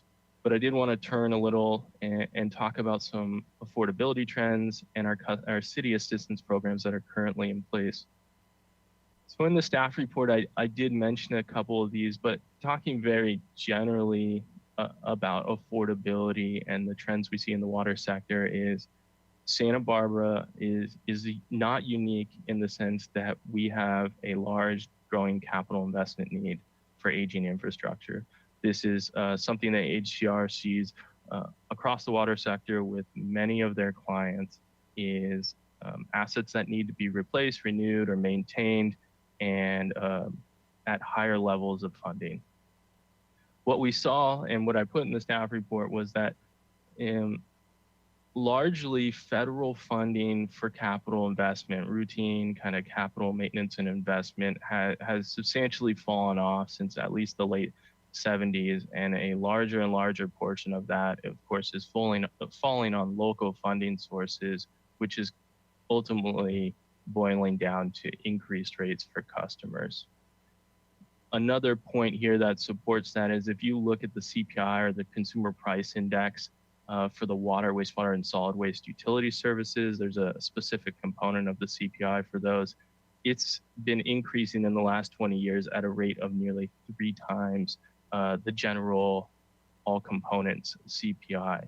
So we see that costs are increasing for customers as not an accelerating rate, but a rate that's far in excess of what you see for other goods and services. And then, of course, in our immediate times, COVID-19 has pressed us to look at how we can help our community. And we aren't seeing the full fallout from COVID, I think, quite yet. And we want to get ahead of that and hopefully have something potentially in place to assist our customers. However, we do right now offer several ways to assist our customers, one of which is due to COVID-19, we've initiated payment arrangement plans for our customers, so they pay right now what they can over a period of time. We've waived all late fees, so they're not deferred for later payment. They're completely waived and will not be owed by our customers. This is something we want to consider potentially extending even after COVID-19 to assist customers. We have a user's utility tax, which is a 6% tax on utility bills that goes towards support of streets maintenance and the general fund right now. Now, if you're a customer that is making 150% or less of the federal poverty guidelines, you can waive that user's utility tax. We have about 350 customers right now that are taking advantage of that assistance. We do provide one-time relief, so for leaks, undetected line breaks, or just generally unexplained usage that's in excess of, far in excess of your average water use, we can provide relief there by charging you the lowest rate in your customer class. And then finally, we have a pretty robust conservation program that does a number of things to help our customers control their water use and use water more efficiently and lower their water bills. But we do offer residential and commercial rebates. We have a couple of those programs active right now. At this point, I'd like to turn the conversation over to Mr. Korn, and he's going to go a little bit further into the city assistance, customer assistance programs. Thank you, Malcolm. Chair Keller, Commissioners, Council Liaison 7, good to be with you all this morning. I'm going to stick with the customer assistance program to start out this morning, and then I'll wrap up with the rate study summary and where we're at with next steps. So I'll start out with an overview of programs. Malcolm's already talked about what you do today, which actually has some good information. And as we start thinking about these programs, this slide 6 here outlines some of these different programs, how we target them and what we can do. And what Malcolm talked about is a couple pieces. The utility tax waiver is a discount type of program. Many of those other programs or processes that you have for customers may not necessarily lower the bill, but they can provide relief to customers. So as we start thinking about a customer assistance program, the first step is really to identify who our target audience or customer group is going to be. Now, as you go around and look at different customer assistance programs, generally we're targeting low income seniors, or low income and seniors. And there is a differential there when you start looking at how different folks qualify customers that meet those needs to be eligible to participate in those types of programs. Now, there's also other offshoots of this that you can think about for a program, you know, acute hardship. So as we think about the pandemic right now, you know, somebody may not qualify last year given the amount of income they made, but there are issues today. We can also think of it in terms of Americans with Disabilities Act eligibility, military. There's a range of different target groups that we can think about as we go through this process. Now, one of the items that may not generally jump to the top is non-residential or your commercial businesses. But as we've gone through this pandemic, that has been a focus of some customer assistance programs where they have the funds or they have the ability to use a specific revenue, and we'll talk about this a little bit later, to assist these customers. Now that can become difficult and challenging on how you assess or qualify how those customers may be included. But this is really the first step as you start thinking about a program of who our target is going to be and how we're going to develop those qualifications or requirements that customers can meet to be eligible. Now, once we've determined that, then we can step through the various types of assistance. So when we think about this, you know, the first one is a discount on the bill. How can we reduce that bill? That's something that's similar to your utility tax waiver. So that actually provides an immediate reduction in that bill for customers to see that they've lowered their bill. As we look at this for the increased term flexibility, again, this may not decrease the bill, but these are things like a levelized billing approach. It can be the timing of how they are paid, forgiveness of penalties, which right now in the pandemic, we don't have the late fees or penalties given the governor's orders. But those are different components that we can think about. And some of these you are implementing and have implemented in the past. There's also temporary assistance. Many folks think of this as a one-time occurrence. Somebody has a situation or an emergency, immediate loss of job, something of that nature, where then there's a fund or an approach where they get a one-time help. So maybe it pays the bill 1 month or up to a certain amount of dollars or percentage of the bills. The utility tax or fee elimination, that's very similar to our discount discussion. And then there's also the efficiency improvements. Again, this may not necessarily provide a discount on the bill immediately, but a new low flow toilet or faucets or other programs may ultimately help customers reduce their bill in the long term. And as Malcolm mentioned, this is something that the city has had in place for many years and focuses on that. So once we've determined the target customer group, what type of assistance we would want to provide, then we can start talking about how long does this program go for. So when we think about assistance duration, the last bullet here on this slide, then is this an annual program, a biennial program where it ties in with your budgeting process, or do we set a certain amount of funds and it's good until it runs out? And again, you need to think about it, is that 1 year, 2 year? And we've seen a range of these programs set up in different manners. One many years ago that we worked on and helped with, they pooled a set amount of revenue in this program, and that basically stayed until they ran out. And then they went back to the city council to request to renew that program and work through that process again. So again, just some of the key elements that we want to think about as we go through and evaluate what that customer assistance program may look like. On slide 7, the next slide, then I'll touch a little bit about what we've seen. And these are all California water agencies. And we just grabbed a handful to try and fit on the slide so we could all still read it. There are a few others out there, but I thought these all had some unique characteristics or some comparable characteristics that made sense as you start thinking about this. So when you look at the first column, it's the agency. The second column is the program type. That tells you who they're trying to target as part of their program. So you see a lot of low income in that column where that's their focus. They've targeted those low income customers to provide their program to meet that. Then on the discount, the third column from the left, that tells you what that overall discount in that bill is or approach they're taking to help these customers that qualify. So just starting at the top, the city of Tracy, they waived that monthly fixed charge. The next one down discounts the fixed charge. And then there's some that just knock a certain dollar amount or percentage amount off the overall bill. So you can see there's a wide range here of what folks do. And in many of the discussions that we have with folks like yourself is, what is that level of discount or what is that savings in that bill that's going to be meaningful for customers? And how do we look at what that value is to the customer? And then how do we come back and fund that program to meet those different needs? Now, the last piece is how you may qualify those customers.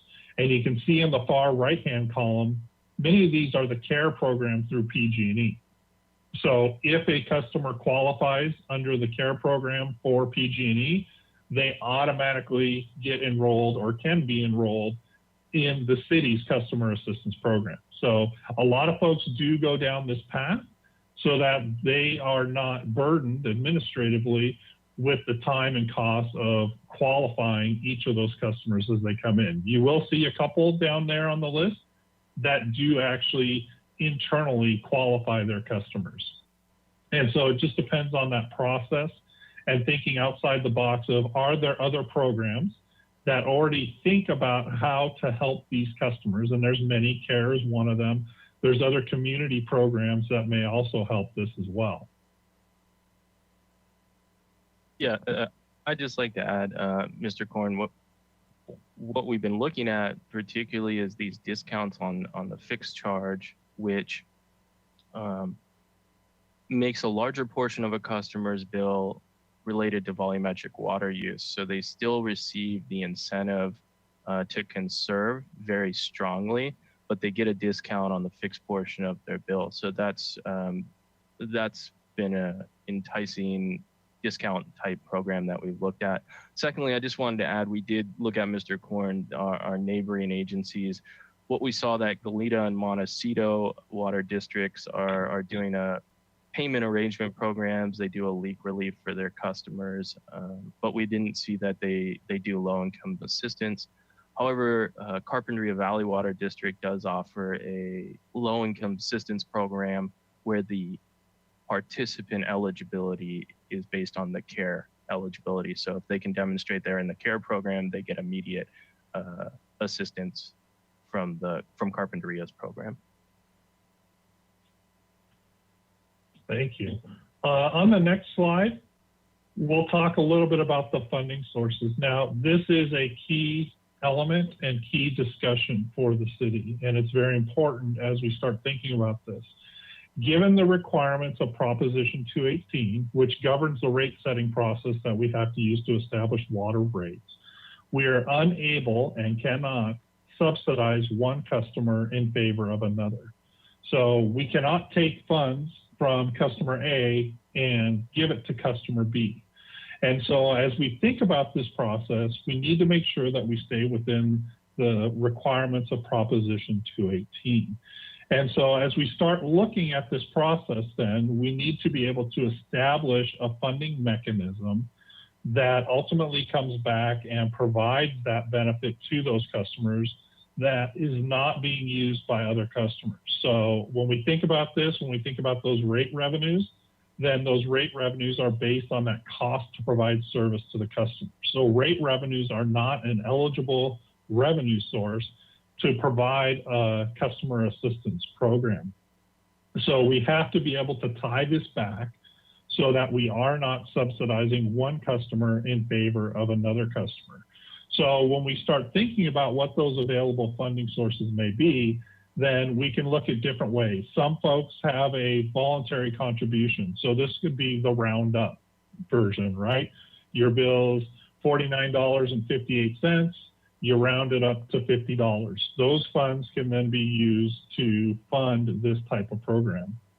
Most folks, as we think about water utility rates, are looking at those other miscellaneous revenues. So these can be items such as penalties, fees, interest income, wholesale revenues to some extent as we start going through this process that are available that are not being funded by the customer's rates. So that again is an important element as the city evaluates a customer assistance program, is being able to show where those funds are coming from and that we are not subsidizing one customer for another. Now, finally, what some utilities have used is general fund revenues. The example I gave where they set a pool of money until it ran out and then they went back to the city council, that was initially seeded with general fund dollars. And then as they progressed through their program, as it evolved over time, then they started coming back to that middle box where we had other miscellaneous revenues that could be used to help fund that program. And then finally, for water and utilities that do receive property tax, that is an element that those utilities can use. So some of the special purpose districts have a little bit easier of a time to establish a program like this in comparison to what a city utility has as we go through this process. So big picture here, we have to make sure that we're meeting all the requirements of Proposition 218, making sure we don't have any subsidies between customers, and identifying those other revenue sources other than rate revenues that would be eligible to develop this program. On slide 9, then we'll start talking about these funding sources. And as we think about those funding sources I just talked about, we need to think about how often will we look at those different funding levels? Is this annually? Is it biannually? Is it funding until it's depleted? Again, some of these are driven based on our overall policy goals and approach to establishing this customer assistance program. Many folks do look at this as part of their budgeting process, so whether that's on an annual basis or biannual basis. And the important aspect of this is how reliable or stable are these funding sources? So if you think about interest income, what was earned on those savings of the reserves, how reliable is that going to be from one year to the other? And it may or may not be, given the overall needs of the utility, the capital plan, how that may fluctuate up or down over time for use of those funds from interest rates, and how will that be able to continue to fund this program in the long term. We also need to make sure that we're looking at funding sources that are going to be around for the long run. We don't want to start a program based on a revenue source that ultimately in 5 or 10 or 15 years is not available to us anymore. If that source has gone away, because then ultimately to maintain that program, to meet the needs of your community, we need to be able to come back and replace that with some other funding. Now, finally, as we think about these funding sources, keeping Proposition 218 in mind, is how does this impact the customer bill? So how does this impact the customers that are eligible for this program? What does that benefit? And does it also impact the other customers that are not receiving this benefit? So as I mentioned, we cannot subsidize one customer for another for the use of those rate revenues, but ultimately those miscellaneous revenues today are funding water utility costs. So it is an offset to all customers. So as you transition into this customer assistance program, then if we use some of those miscellaneous revenues, then those dollars need to be made up in some manner from another funding source, from rate revenues, et cetera. And that's why it's very important to keep this very clear from a rate setting perspective of what we're using as you start implementing a customer assistance program, what revenues, how that's being paid for, and how that impacts the overall customer base. Slide 10 is talking, kind of summarizing what those overall key policy and discussion topics are. So as you start going through this process, and we're putting together a paper for staff and to look at, but I put a list of kind of key questions, and it's almost one of those, it's a choose your own adventure customer assistance program, right? So do we want to have a program? Yes. Okay, let's go to the next chapter. Who is our target audience? Okay, if it's our low income, then we go to the next step. How are we going to fund that? Where are those funding sources going to come from? How is that going to play out in your overall rate modeling projections as you go out through time? And then getting into the details of what that program is going to look like. What's that level of assistance? How are we going to qualify customers or the eligibility of customers? How long that assistance occurs? So again, as I talked about, is it a year program? And then January 1 of the next calendar year or July 1 of the fiscal year, customers have to come back in and show that they are still eligible, you know, using the CARE program or other program as part of that. One of the alternatives to think about, and this is just something that other folks have done, is they've utilized those outside programs like CARE, but to qualify customers, it eases the burden on staff. They have experience with how they deal with these customers going through that process. But there's also other outside programs in the community that can sometimes help customers through this process. There's sometimes funds available for these customers, and thinking about how you can merge this program in the long run, that may not be day one, with these different programs in the community can ultimately sometimes provide some added benefit, visibility, and outreach for the program's availability to those customers. So going on to the next slide, I'll talk a little bit about our draft rate study results. So this is a refresher from what we talked about in September of last year. We went through some different alternatives. And as Mr. Hamilton talked about earlier, we have our O&M expenses based on the fiscal year 2021 budget. We have our inflationary impacts of approximately 3.5% per year built into this. And we've incorporated some of those changes in costs on electricity, as well as on the operating and capital side with additional costs associated with paving costs. Now, as was also mentioned, we have the current capital improvement plan in place in the model today. And as we're looking at that, there's a goal to move to a higher level of capital investment. And ultimately, it's 2% of water main replacement, 2% per year of water main replacement. Now, this is a very important concept as we think about utility funding. What Malcolm mentioned earlier is that federal funding is gone, and that was primarily in the 70s. Well, let's fast forward 50 years to where we are today. Well, much of that infrastructure that was funded through those programs in the 70s, that is in the ground, providing service, is reaching the end of its useful life. And so as we go through this process, that federal funding is not necessarily there. And if it is there, it's very limited and it's very competitive. And so what we want to try and do is establish a level of funding through rates on an annual basis to maintain your system and maintain those current levels of service to your customer. And that's an important concept. And, you know, generally when I walk into a rate study and I look at the level of capital funding that's available, so revenues less O&M, less debt service, I kind of have a feel right away for where we're going to be. Now, you've historically as a city done very well on this replacement. You're just now starting to reach that point in the age and evolution of your utility that you have to now start looking at what are those key elements and how we need to fund this to maintain our current levels of service. We've also included some debt funding for a couple of key projects as we go out over the time frame of the rate study. to reduce the pay-as-you-go or rate impacts for the short term as we go through this. Now, a couple key elements. We're in the middle of a pandemic. Hopefully this goes away soon, knock on wood.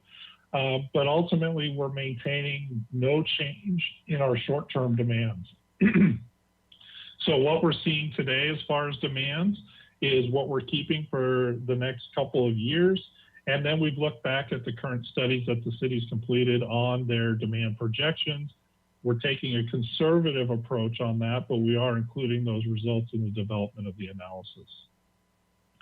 As always, as we think about developing a rate study, we want to make sure we meet the city's target financial ratios and criteria. So that's really related to our debt service coverage ratios and our council minimum target ending reserve balances. So we've incorporated those as we go through this process. On the next slide, I've got a summary of our revenue requirement. And again, this looks out through fiscal year 2026. From the rate study perspective, we're really looking at fiscal year 2022 through fiscal year 2024, so the next 3 years. Our model actually does go out 10 years. That's part of the overall approach that the city has taken with its utility rate setting. And we do that for a reason. We want to look out over the long term to make sure we're not missing anything in year 4 or year 7 that's going to be detrimental to our transition plan to rates. So the overall graph on the top part of this gives you an idea of our current O&M, that's the blue part of the column, our rate funded capital, the red component, the green is the debt service, the top component, and then we have transfers and reserve funding, and they're so tiny in there that you can't even really see them on top of the green bar. That is our total annual revenue requirement. Those are the revenue needs of the water utility for fiscal year 21 through fiscal year 26. Our solid horizontal or slightly increasing line cutting through the green or basically the top part of those columns is our current level of revenue. And what you can see is that kind of trends and flat lines as we go out over time. That's based on our demand assumptions as we go out into the future. Some of the changes in miscellaneous revenues, how that impacts our overall costs. The dashed line is our target proposed revenue line. So as we go out over time, our goal is for that dashed line to touch the top of each of those columns in each of those years. In that way, our total revenues, rate revenues and other miscellaneous revenues, equal our total costs on the study. Now to turn that solid bar or solid line upwards to the dashed proposed rate level line, revenue line, that is reflected in the percentage adjustments in the table below the chart.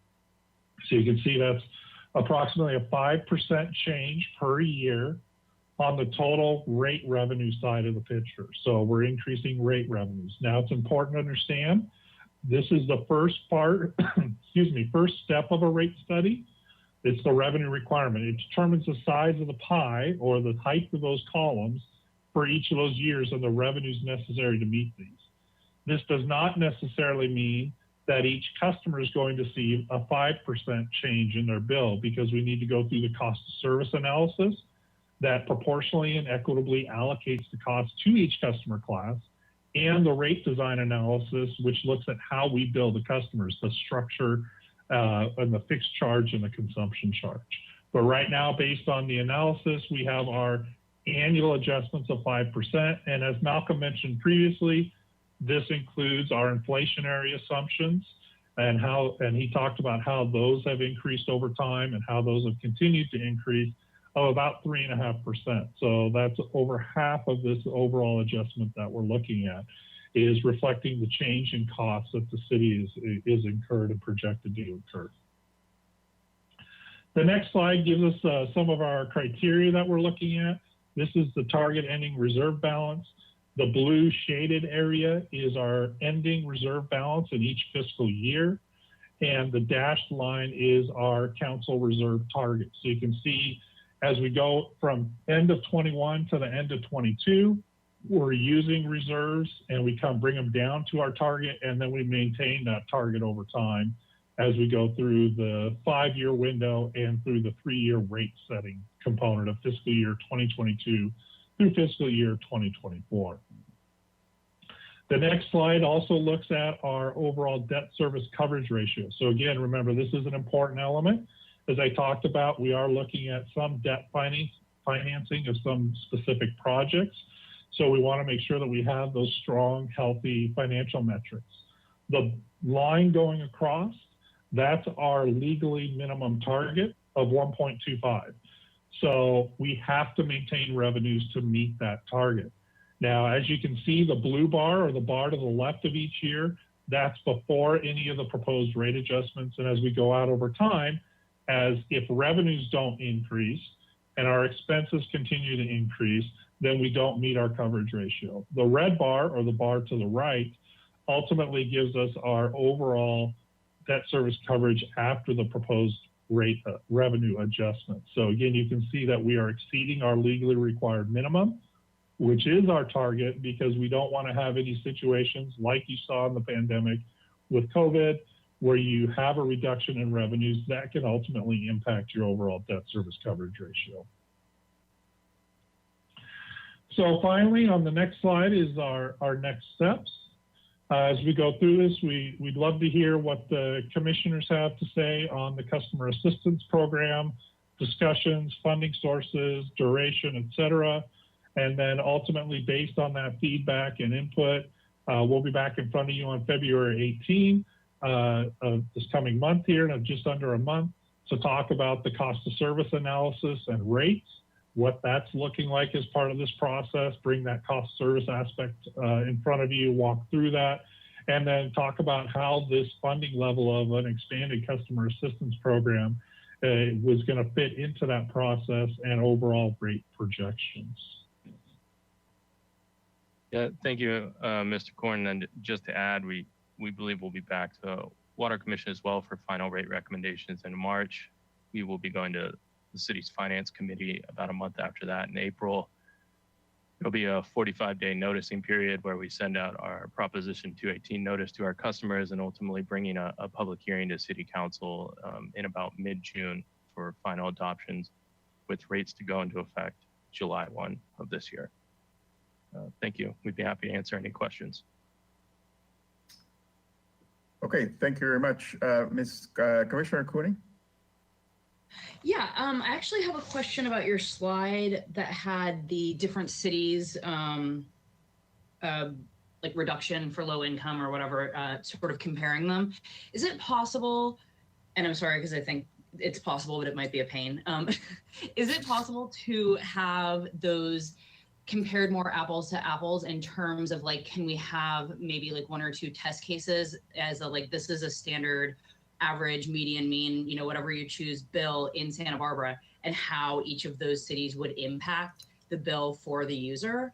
I think that would be, because right now, just looking at it, you know, it's like, you know, this much off of this and this much off of that. But if you could actually look at the numbers and say, you know, Fullerton versus Corona versus wherever, like this is, if we as a city adopt that reduction, this is what it would look like for our customers.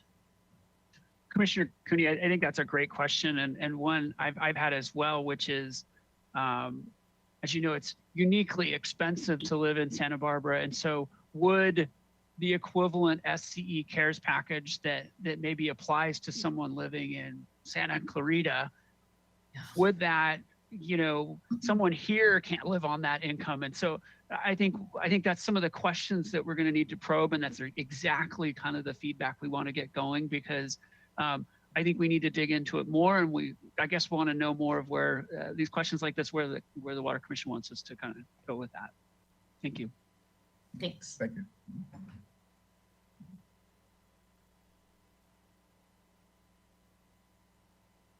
Other comments from the commission? Yes, Chair Keller. Yes, please. If I could, just some clarifications on the debt service ratio graphs that you showed there. Am I to interpret there that we don't really have an issue until 2025 at our current rates? That debt service ratio is not one of our immediate problems? Yeah, Chair Keller. That would be Davis. That's correct. It's a problem that develops over time when we don't do rate adjustments. Okay. And then going to the revenue requirement summary chart, it just appeared to my eye that the revenues flatten out in 2023. Did my eye pick that up in that graph, and what's going on, and why would revenues be flattening out at that period of time? Mr. Korn, do you want to take that? Yeah, absolutely.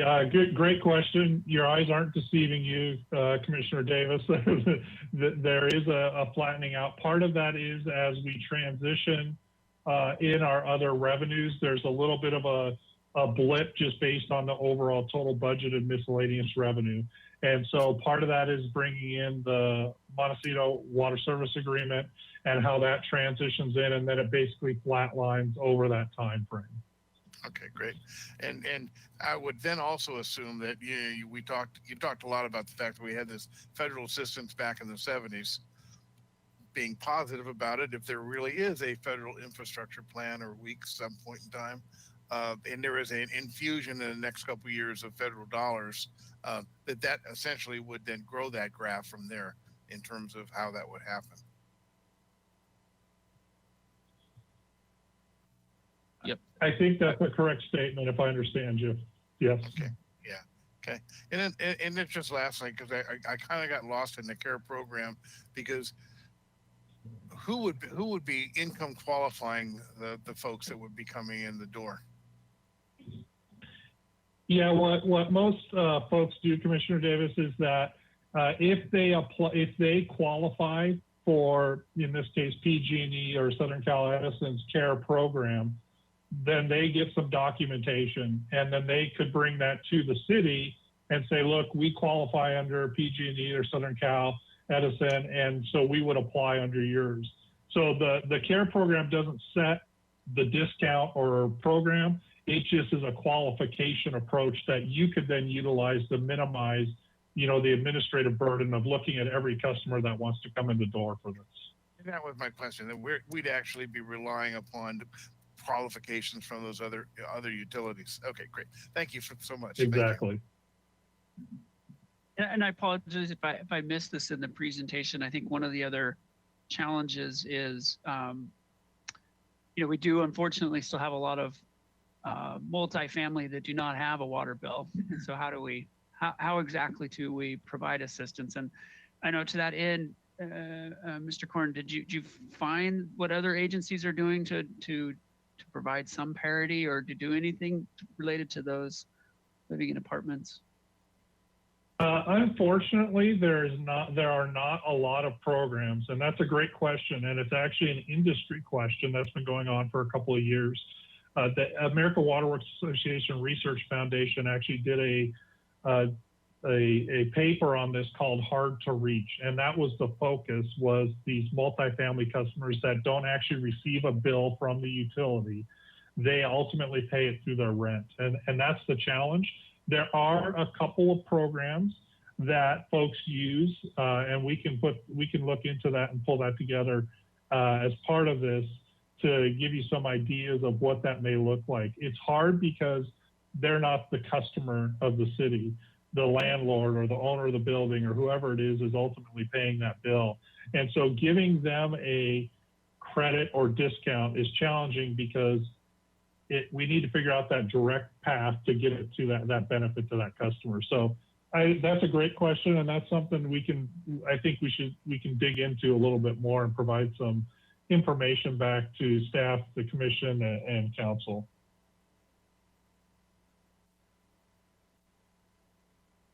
Do we have any public comment? Chair Keller, we do not have public comment at this time. Okay, well, thank you very much. We'll be looking forward to the recommendations coming forward, and as well as, what are we going to do with these customer assistance programs. Okay. Okay, thank you. So our last item here is the American Water Infrastructure Act, Risk and Resilience Assessment. Yes, good morning, Chair Keller and Commissioners and Council Member Sneddon. Again, I am Kathy Taylor. I'm the Water Supply and Services Manager, and I'm really pleased to be here to introduce this topic. This was an important work effort for us primarily because it was mandated by the EPA. However, it also was really important that it gave a really nice look at our evaluation of our water system. So with that, I'm going to introduce Caitlin Walker, who will present this item. Thank you. Thank you, Kathy. Good morning, commissioners. As Kathy said, I am Caitlin Walker. I'm a project engineer for the city, and I've been managing this assessment for the past few months here. As Kathy said, this is a legislative type project, so we're driven by a mandate from the EPA, and would just like to give a quick overview of the project, the law that's driving it, and the city's progress to date. So I'll start out with overview of the legislation and give an overview of the risk and resilience assessment, the approach we took, and the city's specific results, and an overview of the remaining project items for the rest of the year. Next slide. So to start out, for an overview of the America's Water Infrastructure Act of 2018, go to the next slide, please. In 2018, Congress signed into law this America's Water Infrastructure Act, abbreviated as AWIA, and compliance with this act is overseen by the United States Environmental Protection Agency. This act is an amendment to the Safe Drinking Water Act, and its main focus is on improving the security of the nation's drinking water infrastructure. Next slide. Specifically, AWIA requires drinking water utilities to conduct a risk and resilience assessment of their potable water systems and then develop a corresponding emergency response plan to mitigate risks identified by the first assessment. The risk and resilience assessment aims to conduct an all hazards risk assessment of the water system and evaluate the agency's resilience and ability to detect, respond to, and recover from such risks. The emergency response plan will provide an actionable plan for immediate response to the risks identified, as well as potential countermeasures to improve resilience or mitigate risk. Next slide. Upon completion of each required assessment, the agency is required to submit self-certification to the EPA, indicating compliance with the requirements. Following initial completion, these documents will be reviewed on a 5-year basis and updated and recertified as needed. The self-certification due dates are based on customer population served, based on 2018 Q4 census data, and so the city's due dates are highlighted in yellow here. To date, we've completed and self-certified our risk and resilience assessment and are on track and still in compliance with the AWA requirements. Next slide. So to give an overview of the risk and resilience assessment approach, go to the next slide.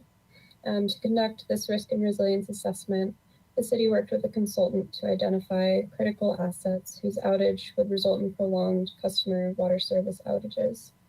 Critical assets within city limits, such as reservoirs, pump stations, and water treatment facilities, were analyzed along with surface water supplies and major conveyances outside of city limits, including Lake Kachuma, Gibraltar Reservoir, and the South Coast Conduit. An all hazards risk assessment was conducted on these assets to evaluate their vulnerability to both malevolent acts and natural hazards. So shown here is a system overview of the project area and the assets that were analyzed. Next slide. Geographic data and hazard maps were used to evaluate system vulnerabilities and annual threat likelihoods for not only malevolent acts, but natural hazards such as floods, earthquakes, wildfires, and landslides. Shown here is a flood map of the city with critical water assets noted, and the blue shaded areas represent the floodplains. Maps and similar ones for other natural hazards were used to identify which risks are relevant to each asset location and assign asset threat pairs for the risk assessment. Next slide. So for a summary of the results, these are mostly a qualitative assessment. However, a few metrics were calculated to estimate the city's water system resilience and vulnerability to the identified threats. A high score for resilience is favorable, while the opposite is true for vulnerability. So higher resilience is good, and lower vulnerability is also good. These metrics are meant to identify areas for improvement and set a baseline for future AWIA assessments. The city scored well in resilience with an 85%, indicating strong operational flexibility, financial stability, and a diverse water supply portfolio to provide consistent and continuous service to our customers.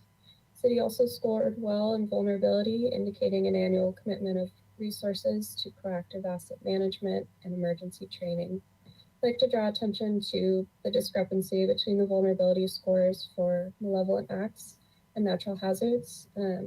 These scores qualitatively rate the city's ability to detect, delay, and respond to a threat.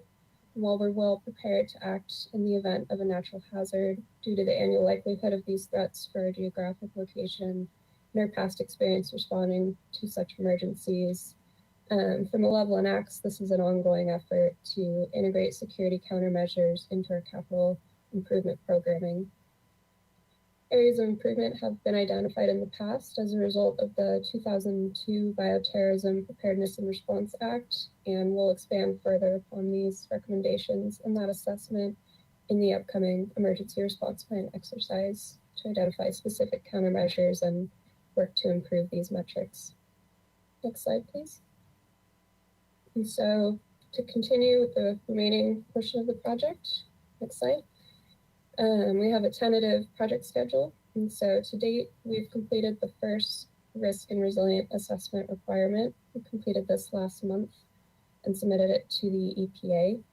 And next month, we'll be kicking off the emergency response plan exercise. And this will run from February through June of this year, at which time we'll self-certify to the EPA and complete our compliance for this year for the AWIA law.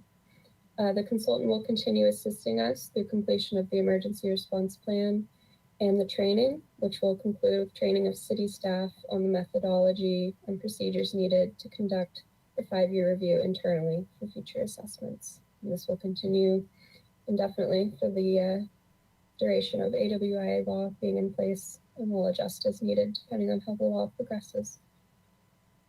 So that's it for me. I wanted to keep this as a very brief summary overview. I know we had some other big items on the agenda today. So with that, we'll go to the next slide. And if there's any questions, I'm happy to help answer them. Thank you very much. Thank you for your presentation. Questions? Yes, Councilmember Sneddon. Thank you, Chair Keller. I just thank you for addressing this. And then I just have a question about, if I'm understanding this right, the natural hazards is 25%, and then the malevolent acts is twice that, 50% vulnerability. It's just surprising to me that those aren't reversed, that we're more, I'm not sure I'm understanding, we're more at risk for malevolent acts than we would be for natural hazards. Am I understanding that the way it's presented? Yes, Councilmember Shen, these ratings are meant to reflect the city's ability to detect these early, delay them, deter them from happening, and respond quickly or recover from these. And so our natural hazards score, we scored better in that category than malevolent acts due to the preparedness that we have in place and emergency training for these natural hazards and emergency events. Whereas for malevolent acts, I think there have been less tabletop exercises, less real examples of this happening, and we may have a slightly slower response time. And I'll just add, Councilmember Sneddon, that we went through this exercise in 2009 and 10, and then shortly after 9/11, and we made upgrades to our facilities to better secure them. And there's additional systems that we could put into place, like early detection and cameras at our different sites that we really do not have at this point. So, and as Caitlin alluded to, that in our upcoming capital programs, that's something that we would be integrating into projects to guard against malevolent acts. Thank you. So that lower number, it doesn't have to do with the likelihood. It has to do with the planned response. Okay, thank you so much. Councilmember Young, sorry, Commissioner Young.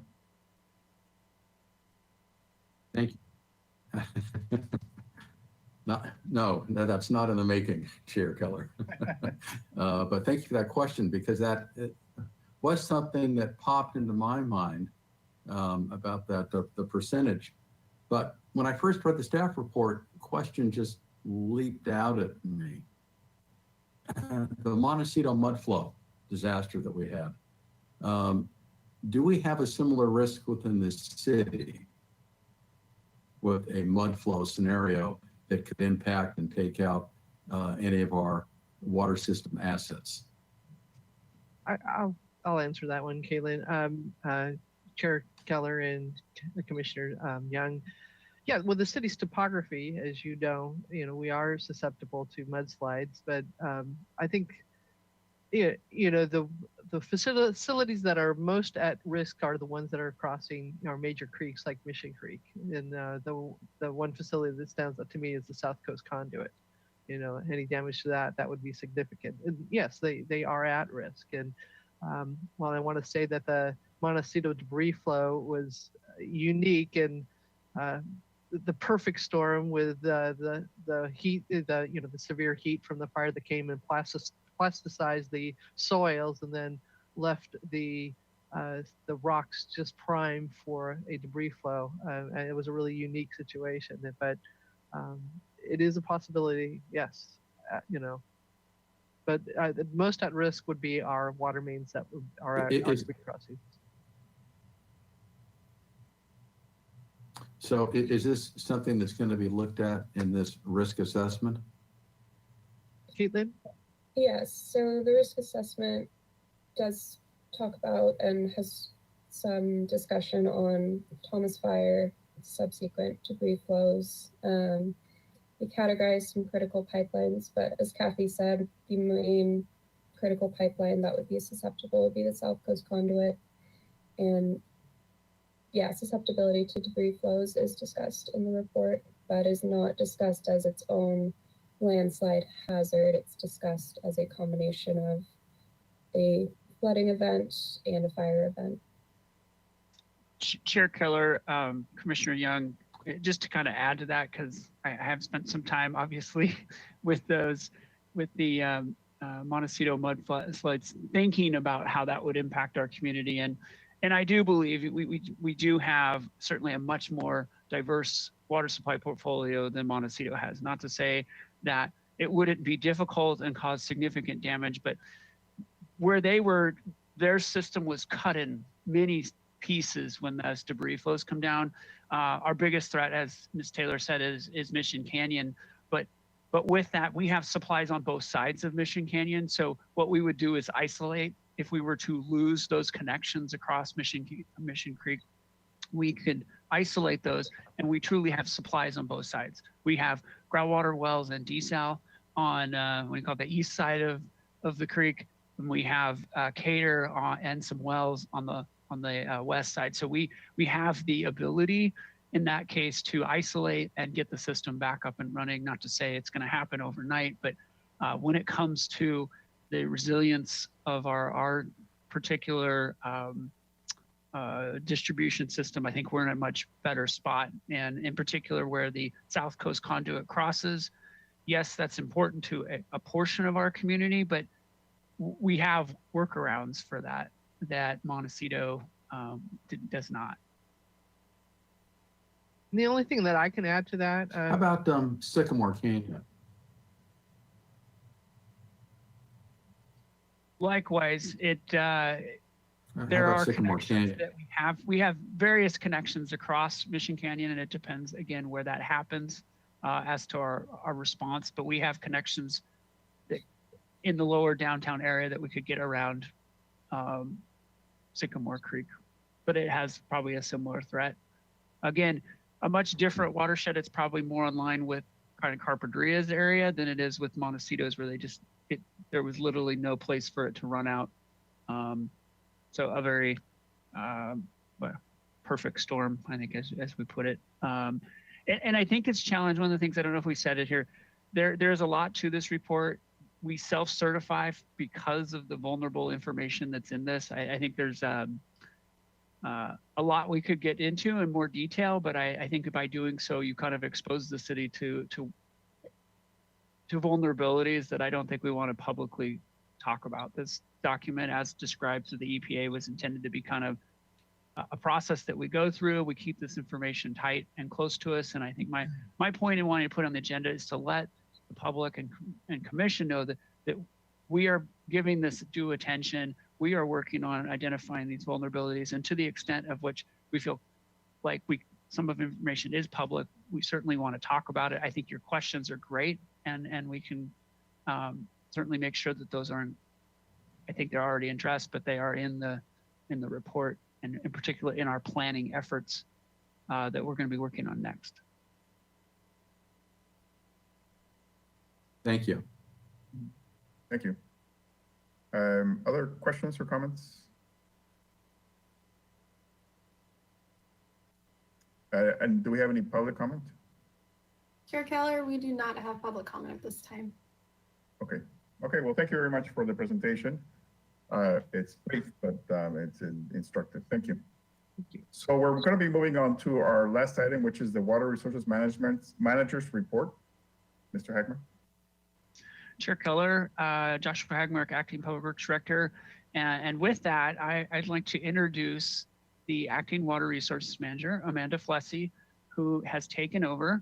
And with that, she's going to answer any questions that you have about the Water Resource Manager's Report and share with you her insights on the information that's in it. Thank you. Thank you, Mr. Heckmark. So you hopefully have all reviewed your manager's report. There's two things I kind of want to highlight on the manager's report is first is the spills. We did incur 4 spills in the month of December, late November, December. 2 of those spills were caused by contractors doing our CIP, and the other 2 were blockages, debris blockages. So that kind of ended the year, but we're still having a great calendar year for spills in our team, and especially with COVID impacting us with our staffing, we're still trying to provide the level of service for our community. And lastly, if we can move to the COVID slide, please. I'd like to highlight that as well. There we go, thank you. So today I also have with me Mr. Thomas Welch. He's our Acting Wastewater Systems Manager, and he could speak to this slide a little bit more, but before we get there, I wanted to, last time we spoke, we were reaching out to the county health department and asking them if they were interested in this graph. At the beginning of this year, last week, we did get word finally that they are interested, and Dr. Asong would contact us. He has yet to do that. So we're still waiting and see how they want to use this information and how they would publish this information.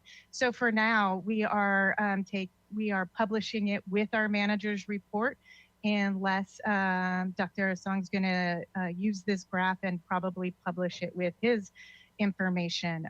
But obviously the health department is rather busy at this time. So I'm hoping in the next month we can connect and get this information as both the county and the city. So with that, I would like to ask if there's any questions on the manager's report that we could probably discuss. And if you want to know more about this graph, Mr. Welch is here.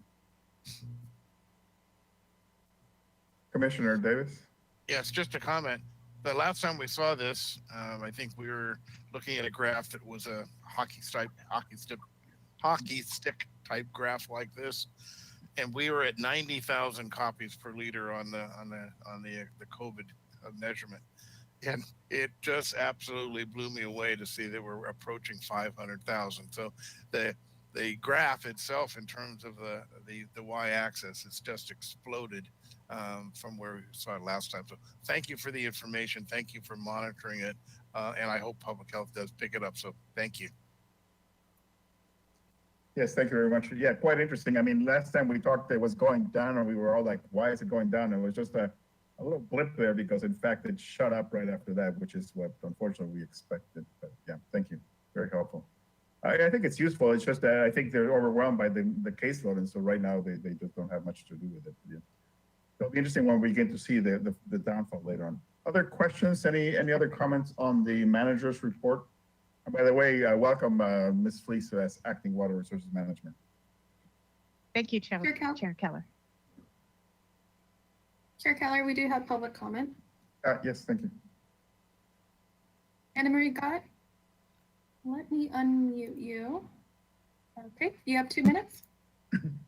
Good morning, commissioners. If you can turn back to that report on COVID, one thing I do want to ask a question about and to find out if you can actually ask a question of Biodot, which is a water surveillance company that is doing the testing, is this. In December, we had a substantial amount of rainfall. It was 2 inches.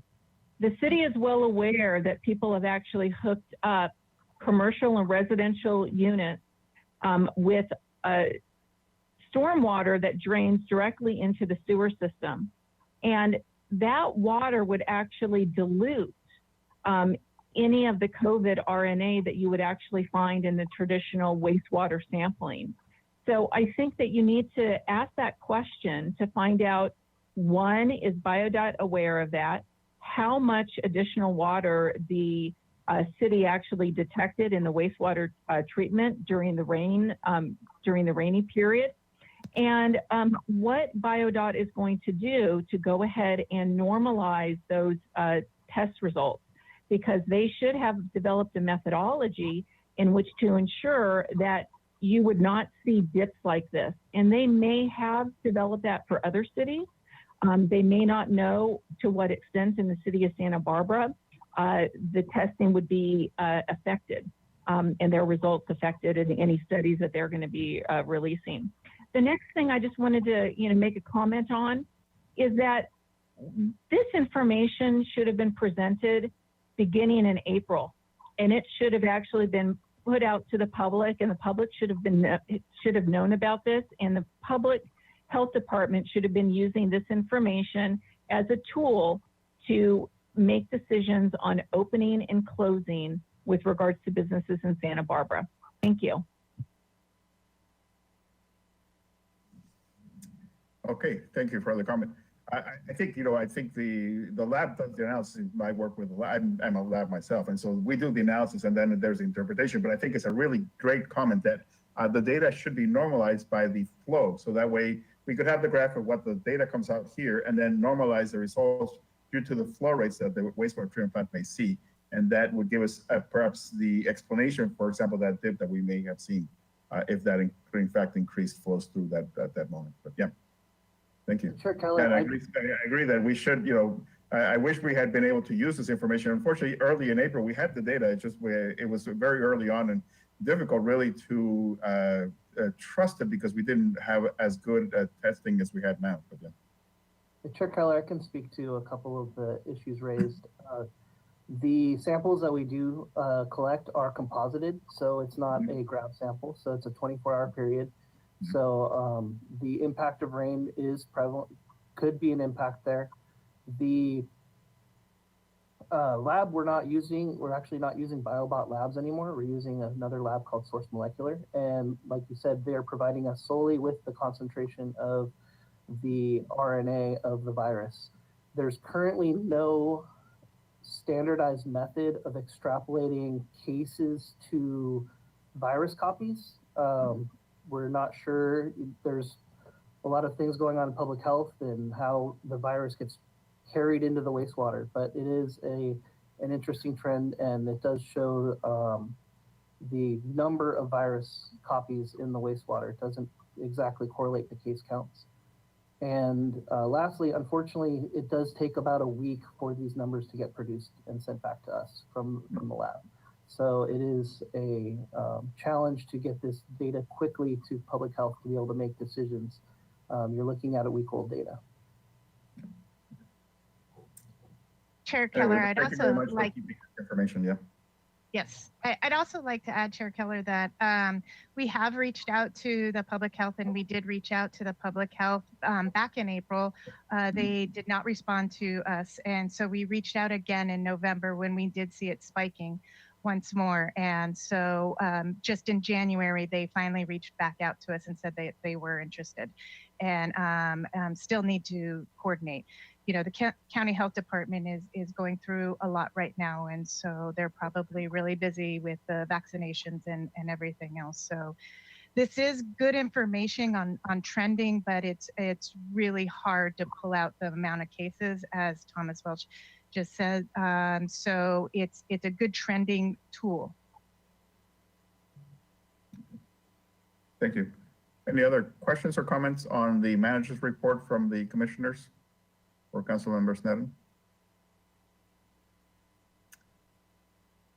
Okay, well, thank you very much. And I think that concludes our regular meeting. And so we will have our next meeting on Thursday, February the 18th at 9 a.m. Thank you very much, everybody, for your attendance and your participation. Goodbye.